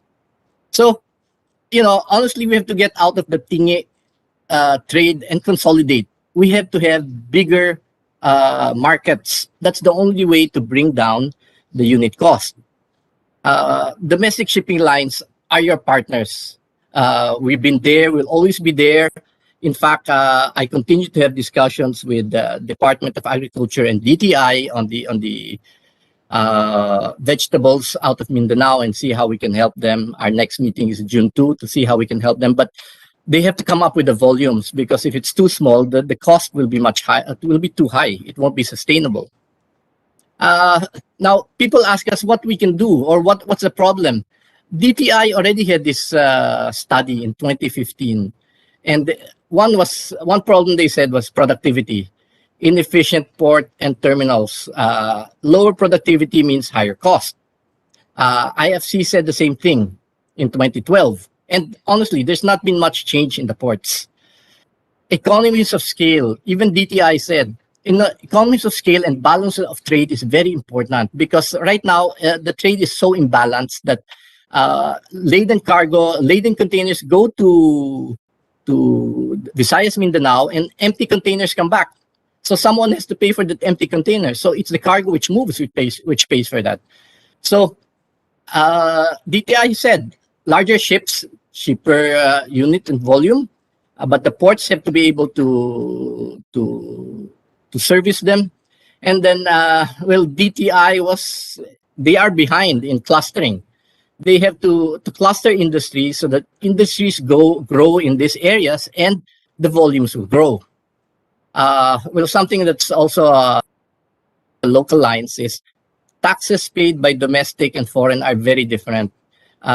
Foreign lines only pay 3% common carrier tax, while domestic lines pay 12% on VAT, as well as regular income tax.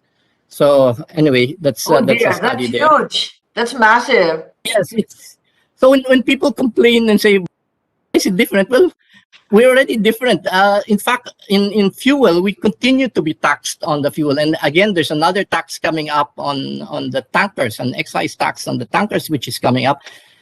And that puts us again, everyone at a disadvantage. So our Maybe have your recommendations in the event that we can submit them as amendments or perhaps even suggestions for rules and regulations. Yes, we'd be very happy to work with you on that. Honestly, to reduce logistics costs in the Philippines, we have to improve efficiency. Efficiency has to improve. Port infrastructure has to be efficient. It has higher productivity. You ask any shipping line, higher productivity, you lower cost, and you get you're able to pass that on to the customers. If there's not enough cranes, there's not enough berthing areas in some ports or even storage areas for containers. In some ports in the south, we are instructed by PPA, you have to remove the containers to the port because we do not have space in the port. So instead of the customers picking it up in the port, we have to move that box to a facility outside, a CY, and then the customers have to pick it up there. Just imagine, we have to do all this double handling because there's not enough facilities. The other thing is, of course, regulatory efficiency. Well, I'll just come up with a few, but one is overweight containers. honestly, you go to North Harbor, you see the roads always get destroyed because the containers are overweight. And not only that, if the container is overweight, it can break the cranes. It's a safety problem. In the U.S., they're very It strict breaks about overweight everything. It containers. breaks the port. It breaks the roads. It breaks everything. Yes, and it's a safety issue because the brakes will not work as well if it's overweight. Yeah. The other thing, of course, we have issues now on pilotage, but that's a small thing. But the other thing is really annoying. It's like tree planting. I think the truckers would know this. For us to get now a permit to do business in a port, we have to plant 10,000 trees for every single permit that we need to ask. So, it's just that shipping seems to be being asked to take on all this. Now, we don't see this being asked from the aviation or any other industry. Good. It sounded good when you were going to be tree planting, but how often do you have to go for a permit? Every year. And in fact, for some of our port operators, and they have not differentiated between a big operator and a small operator, you have to plant 500,000 trees to get a permit. And Any honestly, permit, and the permit is annual? annual. Different kinds of permits for some lines, for some entities, it's 10,000. For the ports, if you're a port operator, it's 500,000. And some of them are small port operators. And honestly, in the public hearing, we talked to them in the north. One of the operators said, "Oh, they've been planting since 2013, and so far they've planted 10,000." So we're saying, how did you come up with 500,000 or 10,000? And what's the additional cost to all of us? And we're not even talking about, in fact, it's supposed to be mangrove. If we do mangrove, we're going to run out of places to plant. Ang dami nun, ha? Yes. So anyway, we push it back to them, but these are the kind of regulatory, that's the kind of regulatory regime that we are in. Another thing is, of course, to improve cost, although I know this is a long shot, but if you go to similarly situated countries, Indonesia and Japan, Indonesia is the largest archipelago, Japan is probably the third after us. They give subsidies because they know the ships are important. Indonesia, it's a fuel subsidy. In Japan, it's a capital subsidy. Ships made in Japan are subsidized so that they can serve the domestic market. And of course, the last is we have to increase scale by clustering economic zones, which which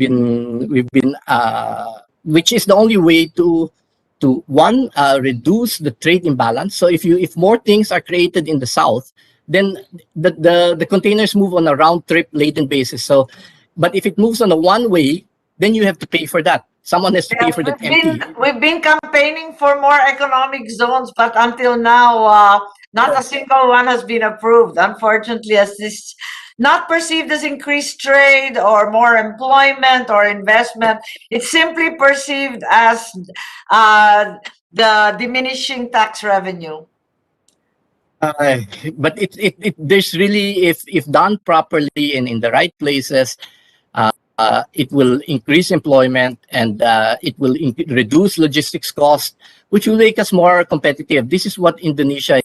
I mean, you go to Semarang, you go to Panjang, Palembang, which are ports out there, but then they have economic zones and they have containers. They have, in fact, they are so good at it that international ships go direct to these small ports and bring it direct to Singapore because they have enough volume to do this.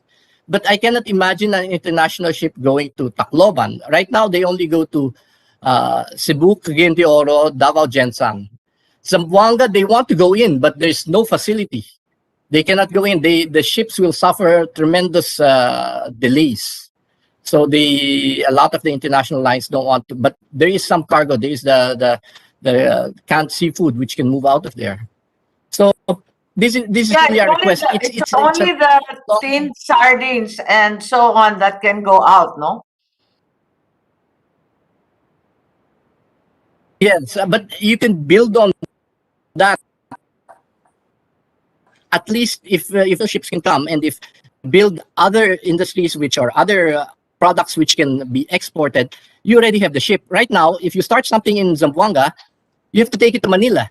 Then from Manila goes to Kaohsiung. So there's that extra leg that you have to pay for instead of Zamboanga direct to the markets. So this is basically our it's all long term, and unfortunately there's no quick fix in shipping.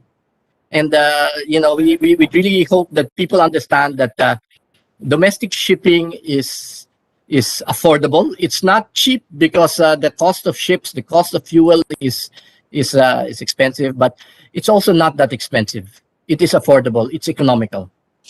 Thank you. I would differ. The issues about regulatory are actually quick fixes because they're in the power of government. The development of infrastructure is medium term more than long term because yun nga, some of the ports naman pwede na eh. Dadagdagan mo na lang eh. So that can be done if we're really committed within 3 years. So pasok pa rin yun. So I think we could do these things if, like you said, we were committed to them. So thank you very much Thank you. to our shipping group, Mark Parco, Attorney Peter Aguilar. Thanks. Thank you, Senator. We hear you. And if you'd like to submit any position papers or any other further recommendations, we'd be glad to listen. Thank you. And we hope we can take action as soon as possible.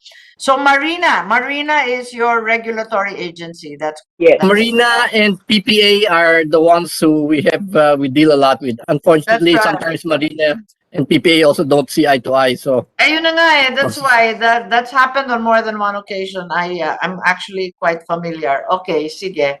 Thank you very much. Thank you. Comsec Beth, is there anyone else who Senator, siya na po yung last natin. Wala na po. Okay, maraming salamat. E paano yung mga agri na sinasendo and everybody na nahilo-hilo yata sa gutom? Senator, hihingan ko na lang po sila ng individual comments nila at That's position right. paper. I think ang kinakailangan natin na agapan kasi the rest is actually very thoroughly dealt with in the Committee on Agriculture. Ang concern lang natin yung entire value chain. Kung paano mapapadali ang pagdala ng pagkain sa NCR Plus, sa Cebu at sa Davao. Yung parati ang problema eh. Yung pagdala ng pagkain. Kasi kung minsan sa agri, napapako tayo sa agriculture. Ito kasi yung overview, no? Kasi economic affairs. So, kung maari yun ang itanong mo sa mga hindi nakapagsalita, si Mr. Ian Cabriga, Mr. Gomez, si Sendoso, at pati na rin si Attorney Herschel Magracia, kung maari sila magsalita. Although yung fishing, hindi ba nag-submit ng position paper? Meron natanggap eh, yung Alliance of Philippine Fishing Federation. Yes po, Senator. Pero hindi po Okay, siya so maraming salamat at nagpapasalamat rin ako sa Bangko Sentral na napakahaba ng kanilang report. Okay, thanks very much, Beth. At sa lahat ng sumapi sa ating talakayan, maraming salamat. Marami tayong narinig, maraming natutunan, marami rin dapat baguhin. Maraming salamat, thank you, and see you. At tuloy-tuloy pa rin, may hearing pa tayo at sana may magagandang balita at ehemplo tayong marinig. Maraming salamat. Bye, Senator. thank you po. Bye-bye, thank you.